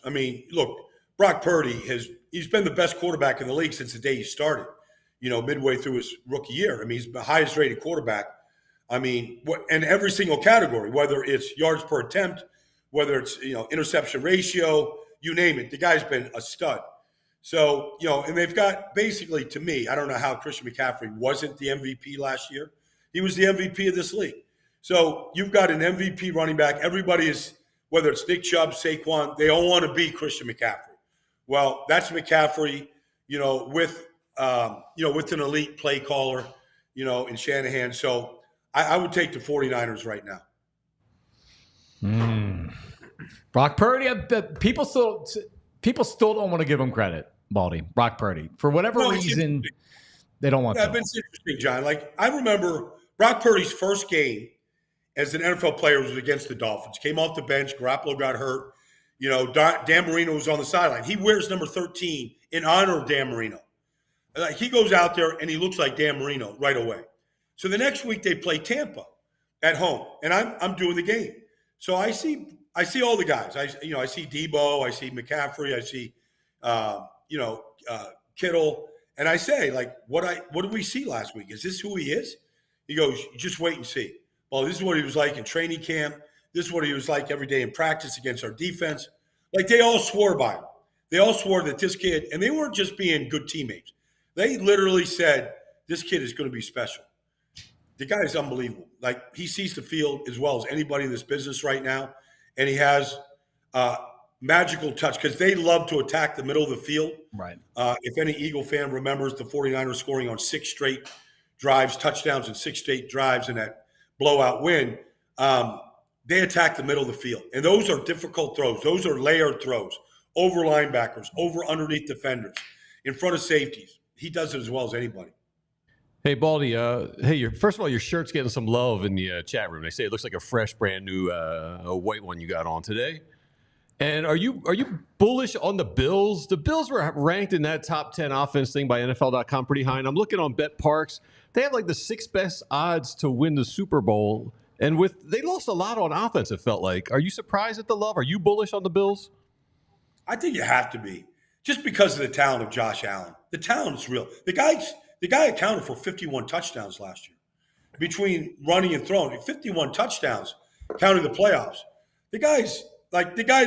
I think he's going to win a Super Bowl. I don't think there's any weaknesses to his game. I don't care if he throws X amount of interceptions. The guy's dicing people up. They changed their offense midstream last year. They ran the ball a lot more than they threw it. I think Von Miller back, just talking to Von this weekend, like his knee was never right last year. But you watch him in the playoff loss to Kansas City, he looked like Von Miller. Like you put Von looking like Von with all these young guys they've got there. You put their linebackers back on the field. You put this offense out there with Josh. I think they've won the division 4 years in a row. I know people are bullish on, Miami. You see Miami's offense is good. I don't think their defense is going to be very good. The Jets have to do it. They're talented, but they have to do it. Like, I like the Bills. I like the Bills to win their 5th straight division title in a row. Okay. Baldy, what is Jerry Jones doing down in Dallas? Forget about Dak Prescott, final year of a contract, and they have to, his cap number is what, $56 million. But every wide receiver, every young elite wide receiver in the league has been getting a new contract, or like A.J. Brown needs a new contract, he gets a new contract. Meanwhile, CeeDee Lamb says he's not going to report to training camp. He's still looking for that contract. And who else am I missing Micah Parsons. He's going to get the most money of any non-quarterback when he gets paid. Every month or week that Jerry has been waiting, he ends up going to have to pay more money for these guys. What exactly is Jerry doing down there? Well, I mean, he needs to go to like a remedial school and how to manage the cap. He needs to learn from Howie. Like, nobody's better than Howie. Nobody's better than what they do in Kansas City. Nobody's better. Like, you look at these elite teams, San Francisco, Kansas City, Philadelphia, they handle the cap. They take care of their own. Players outplay their contracts. They take care of them. Saquon couldn't get money in New York. He get it in Philly. Like, I don't know who Dallas is paying, Johnny. Honestly, like, their 2 best players are who you just explained, CD and Micah. Like, it shouldn't even be – they shouldn't be going to camp worrying about this situation right now. But this is where they're at. They did the same thing last year. Zach Martin said, I'm not coming to camp. They took care of Zach, but it shouldn't have gotten to that. He's a 5-time first-team All-Pro offensive guard. I don't know who they're paying and why they're in this trouble. Be honest with you. They're going to start 2 rookies in their offensive line. Another offensive lineman is a first-round pick on a rookie contract. The right tackle is a free agent who doesn't garner a lot of money. They're not paying any running backs. Like, who are they paying that they're in this salary cap hell? Like, it's ridiculous. And so it really goes to management. And this is on Jerry and his sons for being in this situation right now. Dak's taking up so much of the cap because they won't extend them. All right. Everybody knows that if you get an elite quarterback, you got to pay a quarter of your cap is going to your quarterback. They did that with Jalen Hurts last year. They knew it, but yet they still found money for Landon Dickerson, Mailata, Saquon, AJ, Devontae. They took care of their guys. They've paid everybody. Jeffrey Lurie's paid a ton of money. You just space it out. You make it Dak Prescott's cap number this year isn't a lot because you space it out over the life of the contract, and you can sign guys that he can't. Do you think it's possible Dak isn't back with the Cowboys next year? I think it's a possibility. Considering the playoff record, as much as he is to that franchise and the face of the franchise and everything, I think it's a possibility. I mean, all these guys, Quinn Ewers coming out next year out of Texas, I can see them going, let's reset this thing. Like, we can't afford all these guys. Let's make maybe they can't make it work right now. At least, on July 3rd, John, they're not making it work. I think it's a possibility right now. The longer this thing goes on, the more that possibility becomes real. All right, guys, it's July 3rd. So July, I don't even know, where are you right now, Baldy? You literally could be anywhere in the world. Are you over here in the East Coast, or are you still out in Vegas? I'm looking out at the ocean right now. It's calling my name. I think when I get done this next thing I got to do, I'm going to definitely take a dive here today for sure. Nice. All right. So what's the plan for July 4th for you? I have a barbecue here. Me and my girlfriend, we got a barbecue. We got it's small, probably like 10 people coming over tomorrow. So we'll do that. Then on the 5th, I'm flying to LA. My nephew's getting married. Come back, go to the offense line masterminds down in Dallas. So join Lane and the group down there. Probably have like 400 people this year. And then I'm heading to Italy. Go live the life in Sardinia for 8 days. Guys, my next life. Right there, Baldy. Hey, Baldy, let me ask you. You're the wisest, most well-rounded, cultured person I know. Everyone's assuming. Johnny Mark says he doesn't know what the pineapple means. Are you aware of what this pineapple signifies in the real world? Yeah. Can I say that on the air? Or Yeah. Let Johnny Let's just let Johnny figure it out. I did figure it out. I was naive to it until some old lady was like, "Why is she?" He had an upside down one in a shopping cart. Right it was weird. It's right here. Baldy had no idea. I was like, "Good." Or she's with her husband. Why is she talking to me like that? She's getting fresh and oh, that's why. There's only two things that really matter in this world, John. It's food and it's sex. So it usually falls into one of those two categories. All right. Well, one thing that's on the menu after the July 4th party tomorrow for you, Baldy. What's on the food menu? Because this is the meat locker, and I'm sure Steaks. Butcher Box has sent you some things. So what are we going to be eating tomorrow night? Well, I mean, I'm a straight carnivore, John. So I haven't had a piece of fruit in 9 months. So it's straight carnivore. I mean, we got ribeyes. We got burgers. We got strip steak, my new favorite, because it's 3 minutes on each side, and you're just starting to eat, And so I don't know, let the girls put their salads together. They can have all that kind of stuff. I'm just eating straight meat tomorrow, John. Baldy. Straight meat, probably a few tequilas, washing it down, and I'll be in a great frame of mind. Baldy, JP over here. I'm really hooked right now on the skirt steak. Yeah, good thing right now. Yeah, good flavor. Here's the other thing. The skirt steak is killer because the flavor is real, and it takes 6 minutes of your time to cook it. But look out for the chuck roast. Okay. The chuck roast now is a thicker cut, right? Yeah. But it's a third of the cost of a ribeye. So, and then it's marbleized with this fat. And if you don't like the fat, okay, if you just want the lean meat, you just cut it right out. But I like the fat. The fat's good for it. So the chuck roast now, it's literally under $8 a pound. You can't go wrong. You can't eat enough of it. And the flavor, if you just salt, pepper, and have that marbleized fat, you can't go wrong. The chuck roast is a hidden meat in my mind. I'm going to try that out. Now, are you a chicken guy, Baldy, at all? Of course. Are you prefer breast or thighs? Hey, now.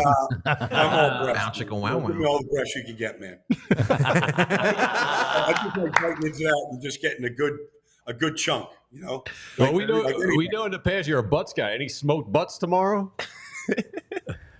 I'll do some of that. I'm not a big the smoker thing is good. I like my ribs on a smoker. But I also I'm pretty particular. I'm a great rib cooker. I like boiling my pork ribs for an hour and then putting them on the grill and just, flipping them, put a little marinade on there, a little peach apricot marinade or something, sweeten them up some, little barbecue maybe, little stubs on there. But literally 5 minutes aside on a hot grill after you boil them, the meat's falling off the bone. I'm in. Delicious. Now I'm Baldy, more hungry. Enjoy the 4th, man. Thanks for hopping on with us today.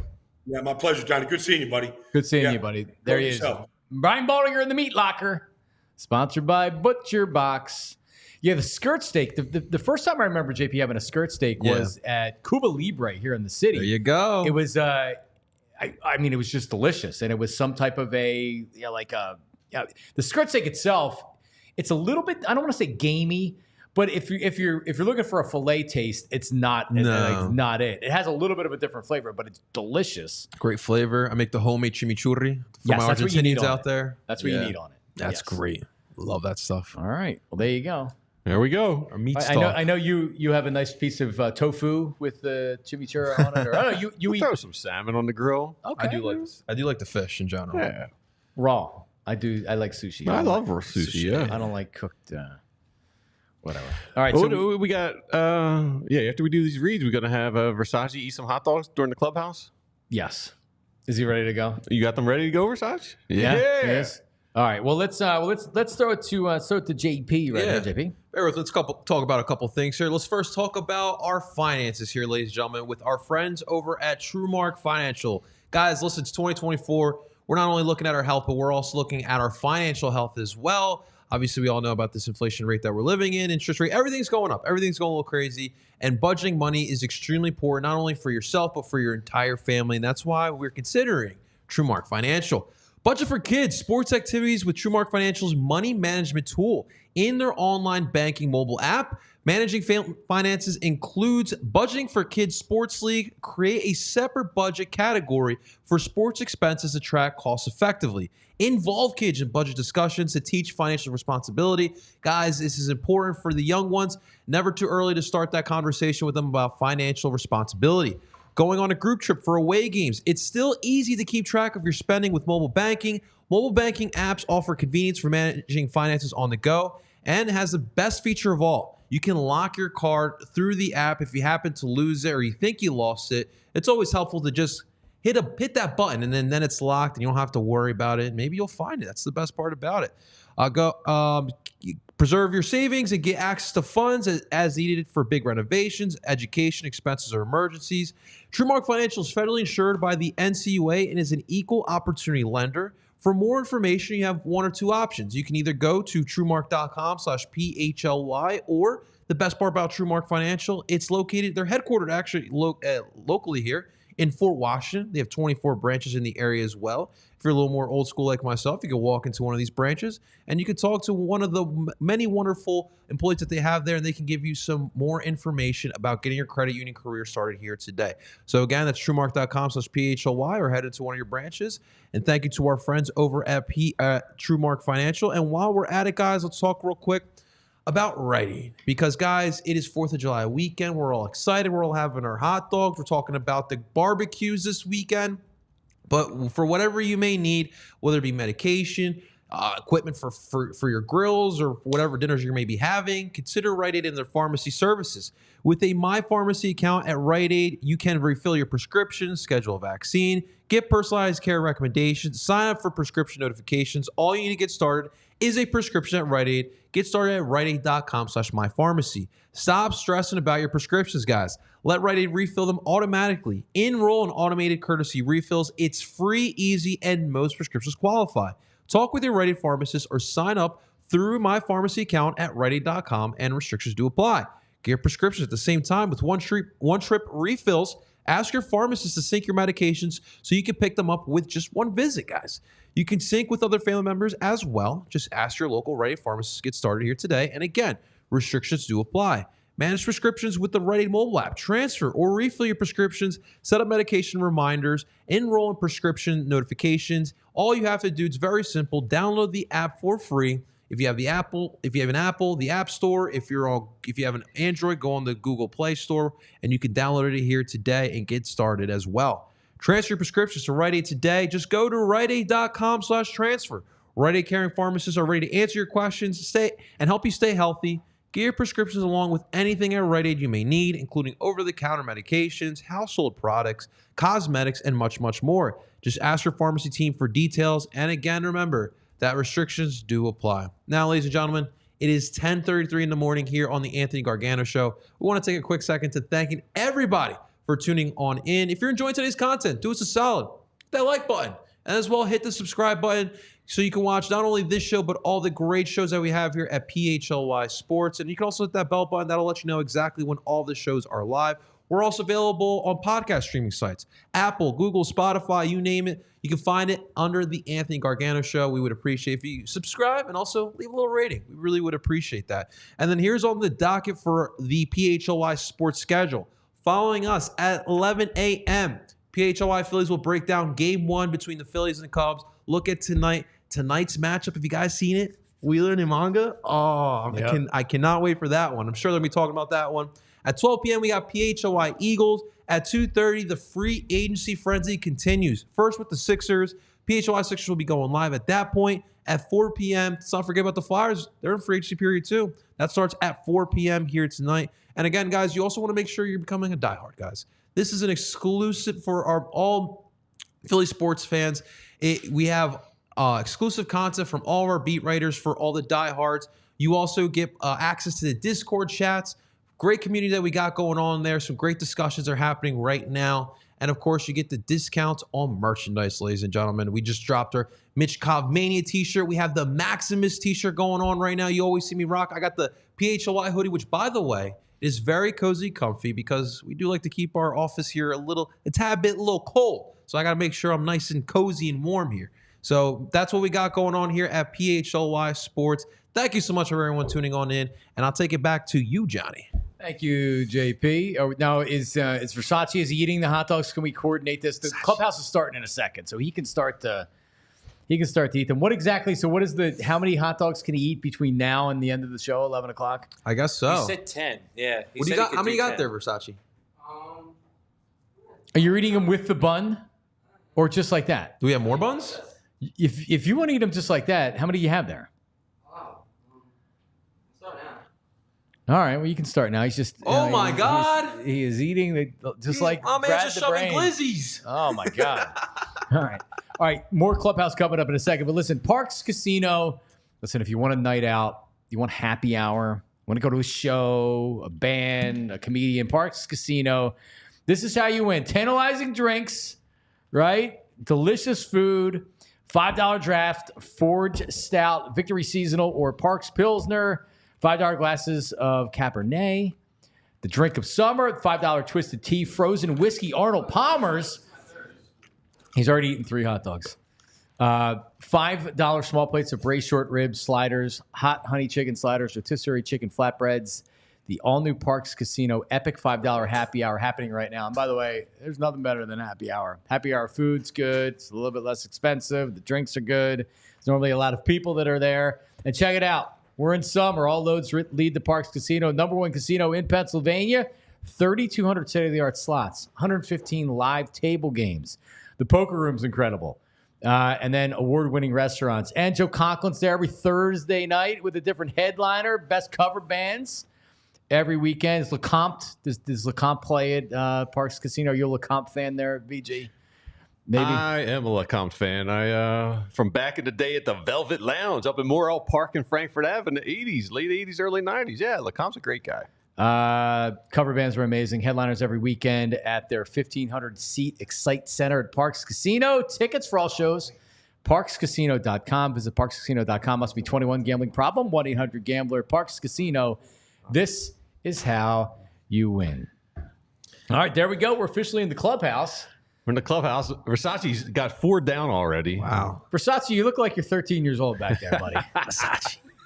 It's just a perception thing. The depth perception. That's number 5 you're eating now? So he sticks the entire hot dog in his mouth. I didn't tell him to wait because he was going to eat them all before he got on camera. So come on, let's crack a beer. Oh, dude. It's essentially Friday for us. Oh, cheers, Yeah, man. Cheers. What do we got here? Happy 4th. Salute, Andrew. Out of Oakland, New Jersey, some Tonewood. This is right down the street from me, boys. Oh, nice. They actually have 2 breweries. All right, little cheers. Pilsner. Happy 4th, everybody out there. 4th. Andrew Frazier, thank you. That first beer always tastes so good. Dude, yeah, oh my God. That aftertaste is delicious. amazing. Yeah, they do good stuff over there. They do. Hey, we lost Brad before he gave us a bet. So I think in the spirit of Brad, I'll give you one bet today. He loves Jared Jones. His over-under for strikeouts, over 6.5 is plus 120 on Bet Parks. Yesterday, the Cardinals struck out like 9-10 times with an average pitcher. Jared Jones got the second or third highest swing and whiff stuff. So over 6.5, plus 120. Do you want his bets? I have. Oh, you have them? Yeah. I have his bets here. Let me just pull those bad boys up. You know, this is a good beer, but it's not better than a Miller. I'm just going to tell you that right now. That's right. I like that. Oh yeah, I for like sure. that. Like I'm not a bougie beer guy. I drink Miller Lite Yeah. Tomorrow, and seltzers. I'm going to this swimming quarry in New Jersey, and I'm bringing some Miller High Lifes, and I'm just going to enjoy the day. My man. What the hell's a swimming quarry? It's a quarry that they They turn swim into in, like apparently. They put water in. they put water The in. swimming and quarry you can is a swim in quarry it. they swim in. Yeah. Now does the price include diseases and hepatitis A, B, and C, or no? So you would think that. You would think that, but it's actually clean? pretty clean. Yeah. That's actually Cleaner than very the pool? interesting. Swimming quarry. All Yeah, right. it's in Hopewell, New Jersey. It's pretty cool. All right, so here's Brad's bets real quick. So he has Eric Fetty over 3.5 strikeouts, Jazz Chisholm to get an RBI, and White Sox 5-inning line. All right. All What right. are we up to, Brad's best Versace? bets. 5? No, are you serious? Hey, he's a dun.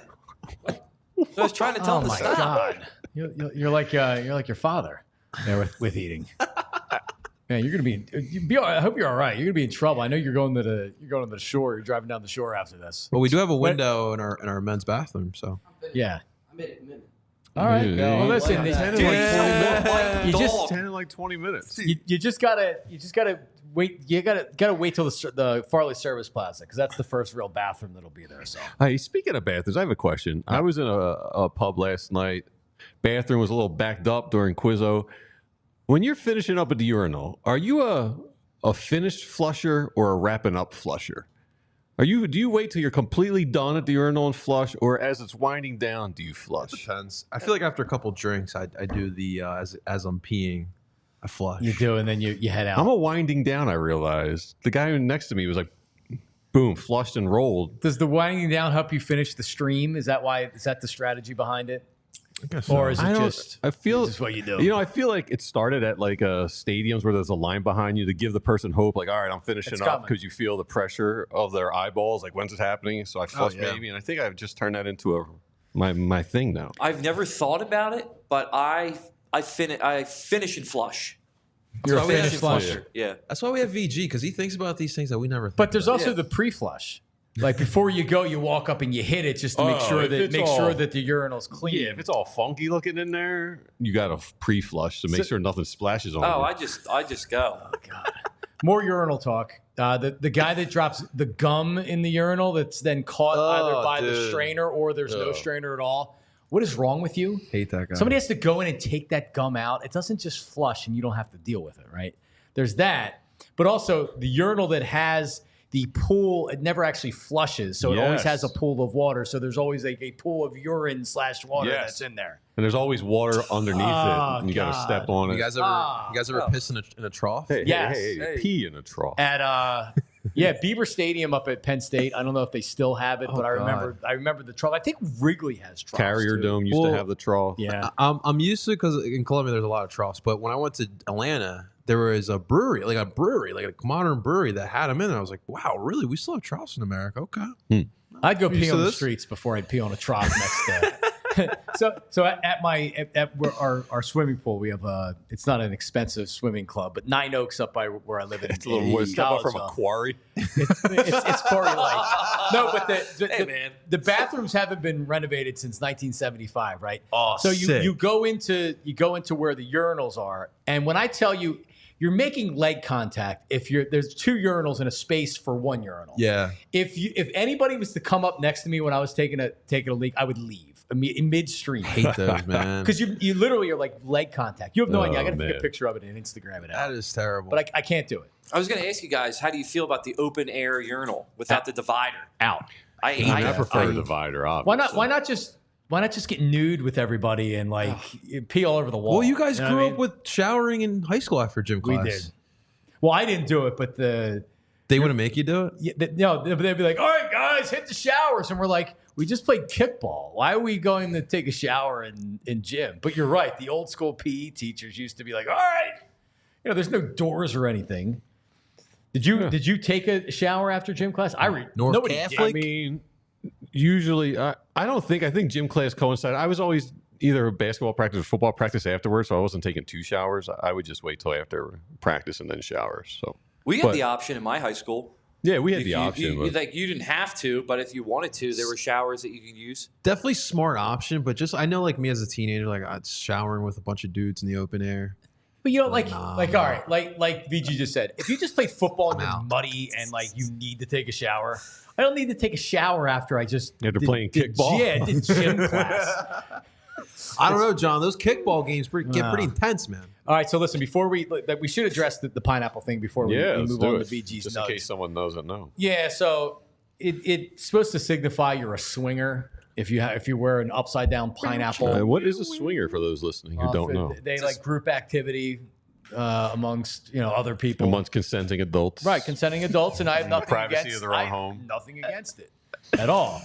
But yeah, so that's apparently what it is. So I was doing a broadcast at Cheeks and Pete's in Marlton, New Jersey, and she was definitely from Jersey. Lady came up and was like, "Blah, blah, blah, blah, blah, blah, blah, blah." And I'm like, I'm being nice because she's a listener. At least I thought she was a listener. Blah, blah, blah, blah, blah, blah. And then she finally leaves, and her husband's there the whole time. And I'm like, oh my God, I was cringing. Wow. And they're laughing at me. Like the rest of the crew seeing what's happening, they're laughing. I'm like, what the hell was that about? And they're like, well, you're wearing a pineapple shirt. I'm like, okay, what is that? And then they told me that this is supposed to be code for swingers. Especially the upside down one. That's down. the key. You put it in the cart. So did whoever supermarket. designed this shirt say I got to put at least one upside down pineapple just to mess with people? You got 2 on the front. Do I have 2? Yeah, there's one Yeah, right you get here. 2. Oh, one up there. Pretty So prominent. you're really loud. He's and out proud there. with it. Does your wife know about this? The I pineapple? came home and told her about the pineapple thing. She had no idea. Did she tell you to? If you guys burn had an that shirt? OnlyFans account, She you might hates have an idea. she hates I have a number of floral Hawaiian type shirts, a number. When I talk about a dozen that I have in rotation, and she hates them. So when I had this on this morning, she gave me this look. It's like, ugh. You're wearing wear that that to on the air? city? Look out. Right, exactly. Some people have the pineapple door knockers, I've heard. Tattoos. Dude. Tattoos. So God bless. there's a Because I wanted a pineapple tattoo, but no matter where you get it, at some point it's going to look upside down to someone, I feel like. So I was afraid to get one. I saw a Netflix documentary on it. It's this retirement community in the South. The villas. The village. The village, or something like that. Yeah. Where they STDs are out of control down there. no, legit. Yeah. But they hang different things outside their door so they know what the other people are into. It's a great documentary. It's 100,000 people. It's a massive community. It's sick. It's definitely. You imagine moving Florida. into there thinking we're gonna retire, and then you Not knowing. This is like a sex Not party knowing. down there. That would Yeah, be it is, yeah, insane. it's- Pineapples everywhere. But anyway, all right. Well, VG, you got some nugs for us today? Let's go, Yeah, VG. I mean, we were just talking swimming and quarries. There's some issues about swimming in France for the Olympics in the beautiful Seine River, where the triathlon may not take place because E. coli levels are so high that it's hazardous.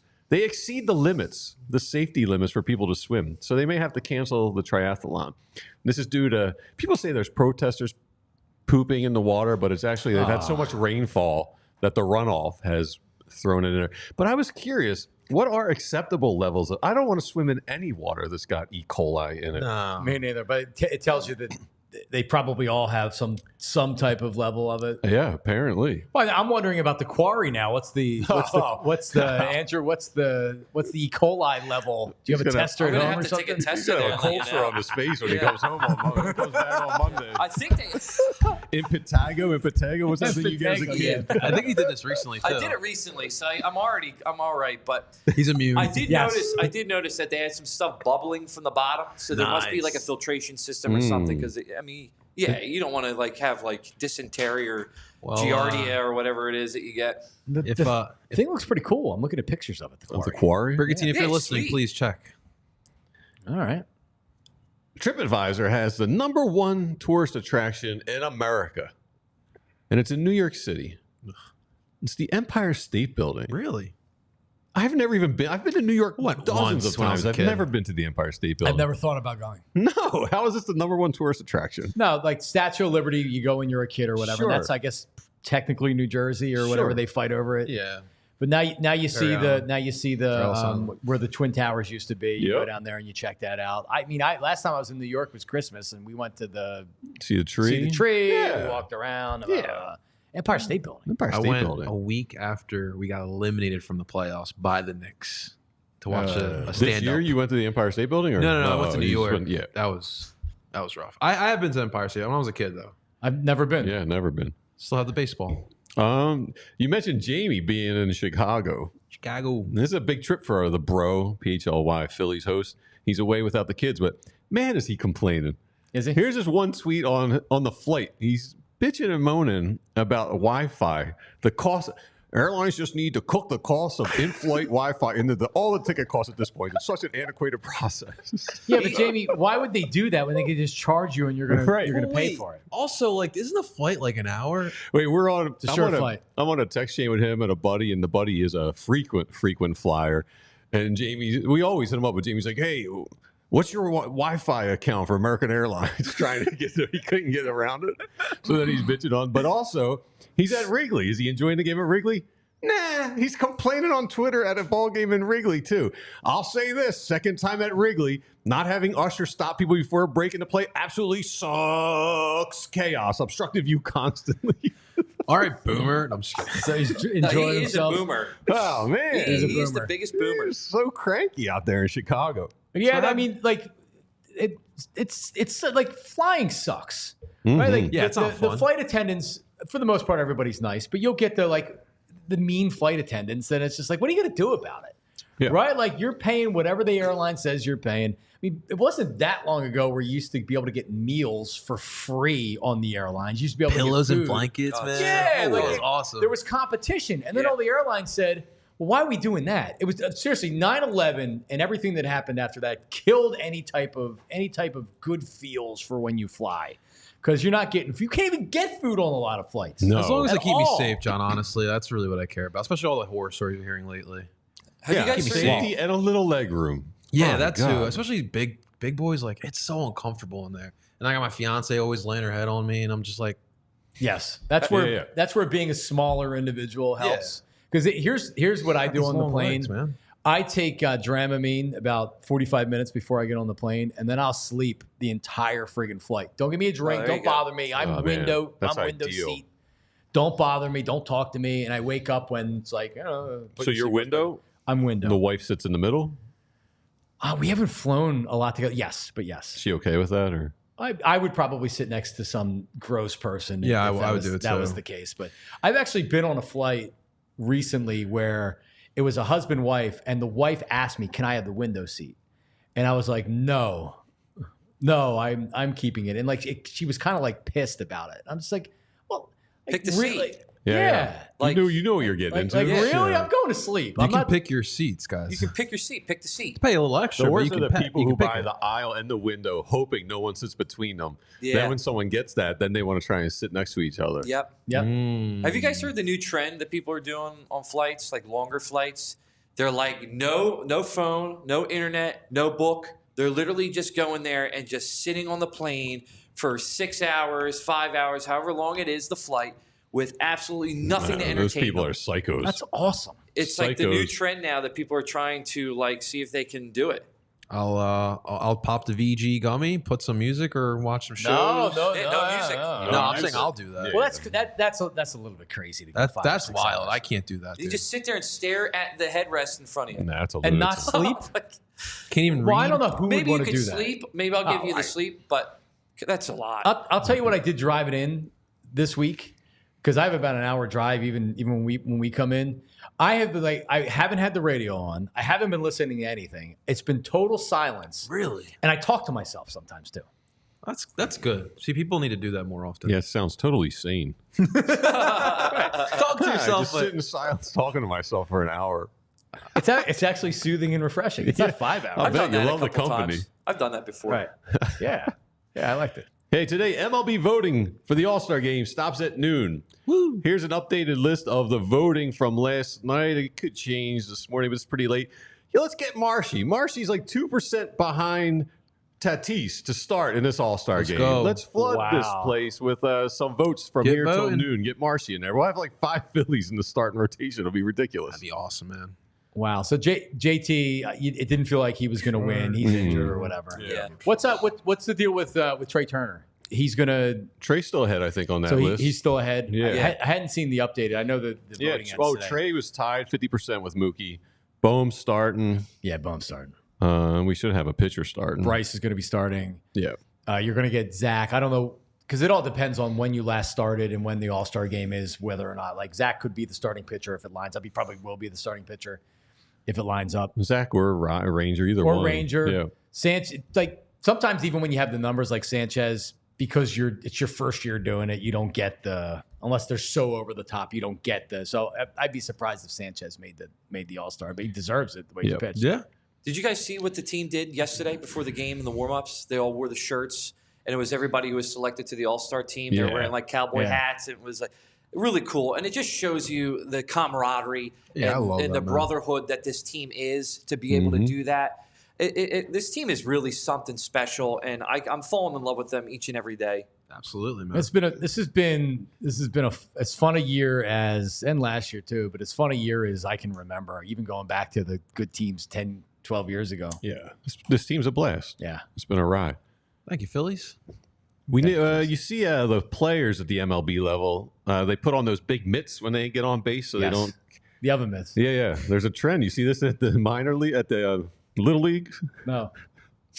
It's exactly oven mitts. Parents are giving their kids oven mitts. This TikTok's got a montage of like 20 kids with put on oven mitts. Different games and leagues around the right, country. like it said, if my kids are asking me for one of these mitts, I got a couple extra oven mitts. No, they'd actually have the $70 mitt because that's what So I would have to end up doing. No, but Little League kids are legitimately wearing like the mitts, like the ones. I haven't seen it. The sliding mitt? Yeah. I wouldn't be shocked. I wouldn't be shocked. I mean, we hear Cuz talk about it all the time, like the baseball bats and all the equipment. It's thousands of dollars. Dude, if just to play. Massimo broke a finger sliding and missed 2 months, Ant would be distraught about it. You know, Moss has For the sure. mitt. Gotta have a mitt. And he probably has like the ice cream one too that they all have now, the ice cream scoop one. Oh my god, that's good. Hey, social media influencers all over the place lately. This woman, Karen Marjorie, she's a social media influencer. Now, she doesn't do OnlyFans or anything. No. Hey, now. But what she decided to do was create an AI version of herself that she could talk to, male fans could talk to and interact with. So this AI version could talk to thousands at once, and it looked just like her. And the AI clone went crazy and rogue and got super sexual with all the guys they were talking. I'm telling As you, the AI VG. keeps learning, and it got to the point where the clone actually looks just like it. There's a picture come up, but the clone would do feedback. So if someone has some really dark, crazy fantasy, the clone would just roll with it, and it started to get like borderline illegal conversations. So that's the clone. That is not the actual influencer. That's the clone that you would talk to. So the AI created that woman? Yes. Yo. Based just on her and her Oh, voice. so that is what she looks like. Yes. That's exactly what she looks like. Her voice, and you could chat or phone call, and You know who's gonna benefit they from went this? nuts. world, They went man. rogue. You know who's gonna benefit from this? Those catfishes. Yo, Oh, yeah. imagine. Oh no, yeah, no. You're gonna this get everyone's gonna get catfish now. Well, do you guys remember? I forget what program it was. It was some software program. Maybe it was Google a couple years ago that they sent out like an AI chat bot like that. So people would like give it prompts to kind of teach it, and it became a Nazi. The thing literally became a Nazi because of the things that people were feeding it. Not to sound like a boomer or anything, but I try to stay away from all that. Even chat GPT, like try to stay away from all that, man. Well, Miss I think- Marjorie had to take it down, but she was making 70 G's a week with guys paying to talk to her AI clone. man. 70 G's a week. Yeah, it's scary what the future holds. I'm glad that I'm relatively old, so I won't have to embrace it. You know, like I You're had not to do it. I had young to get and a single. Well, I had to get a TikTok account, so Yeah. I couldn't avoid that. The communist over here. TikTok. You're already VG deep. got me You're to- deep into it now. TikTok. Oh man, I haven't touched the app since I did it. So It's hot dog season. They No. say on Independence Day, Americans spend $104.7 million on hot dogs for this weekend. Really? And $70 million for the buns. oh wow. So $174 million the other problem is on hot that dogs and buns. the bun amount is not the same to the hot dog amount. So sometimes you have to buy either more dogs or more buns, and then there's your extra couple That's a million. good point. It's a lot of money. It a lot of hot dogs. And speaking of that, Versace, did he eat the hot dogs? Oh, he crushed them. Dude. Yeah. So you ate 12 hot been dogs, no grunting. buns. It's gonna regret. Yeah, in like 5 minutes. Well, you were like You're Joey supposed to do it Chestnut. in an hour. I wanted to do the qualifier in Washington, D.C. Well, there you go. All right, so we know who's going to be the favorite. I had him at a 50,000 to 1 Yeah. long shot. This kid's going to Should have beat yeah, James. Bet on it, favorite. man. Holy cow. He's been groaning over here, though. He sounds like he's going to throw up. Yeah, do you have any idea? Do you have any idea that the gas that you're going to have? You need to stop and get some type of gas extra. He's got a That long Rite trip Aid, after brother. this. Are you riding with anybody? Go to Rite Aid. There you go. Alrighty. Yeah, I don't run the golf after this. You got a round of golf after this? Yeah, Oh, you're the Life's swing. just At least that's smooth. outside. He'll be Round of golf sluggish. after this. Round the golf before he drives to the beach. What a life. That's awesome. All right, before we get out of here, U.S. population Take a guess before we see the most popular brand of hot dog frankfurters in America. I'll say Ballpark. Bang, number one. They do the most sales, yeah. Where's Nathan's? Nathan's is one, dude, fifth. Really? Yeah, so there's Ballpark, Oscar I forgot Mayer, about Oscar Mayer. Hebrew National, Bar S. Never heard of Bar Hebrew S. National, see, that's interesting. I don't wouldn't think have I've ever had suspected one. Hebrew National would be bigger When than I Nathan's. was eating it, that was my go-to. Hebrew Nationals are great. Yeah. I never had one. Nathan's, and then just a bunch of stuff I never really So heard of. is part of it because Ballpark's more widely available everywhere? I would think Oscar Then- Mayer would be too. And Oscar Mayer too, as opposed to Nathan's. I don't know if Yeah. you're in Maybe it's just Oklahoma. an East Coast thing. Yeah, you're getting Nathan's hot dogs at, what's the grocery store out there? In Where's the vegan Oklahoma? hot dog in this? Joey Chestnut's repping it. Growing up, we would get the Ballpark dog that was filled with cheese. Yeah, I did like that as a kid. I did like they it. just like injected that thing with cheese. Yeah. It's like Well, I mean, they call it cheese. Well, I don't know what that was. cheese product. Yes, cheese, yes. cheese byproduct. Also, you have because you have to also see this when you put, because Nathan's is all beef, so you don't have to worry about it. But when Love you see all a beef. Ballpark or some of the other ones, it'll be pork chicken mix, or you can get a all beef hot dog. So I if do you- prefer the beef. over Yeah, the- no, like you can tell the difference. Like, oh man, I picked the non-beef hot dogs. Yeah. Kind of tastes like it. All right, that's what we got. There we go. That's it. Guys, have a great fourth. It's gonna be fun. Yeah, be safe. Yes. Everyone keep the fingers safe. Yes. Don't blow it. That, and Baldy did not hurt his finger from fireworks. That was from a face mask that his finger got caught in. Don't eat 10 hot dogs in Yep. 10 seconds. Keep an eye out for the pineapples. Yeah. Check out the quarry. It's pretty cool. My yeah. hands at the Versace's quarry. invisible pain. The great part is Versace's surprised that he's in He's in a gastro little pain. gastric discomfort after 12 hot dogs. Hey, you live and you learn. Versace. Everybody have a great fourth. We're back on Friday. Have a great fourth. Have a safe one, and we'll talk to you then. See ya. We all silly like the mayor.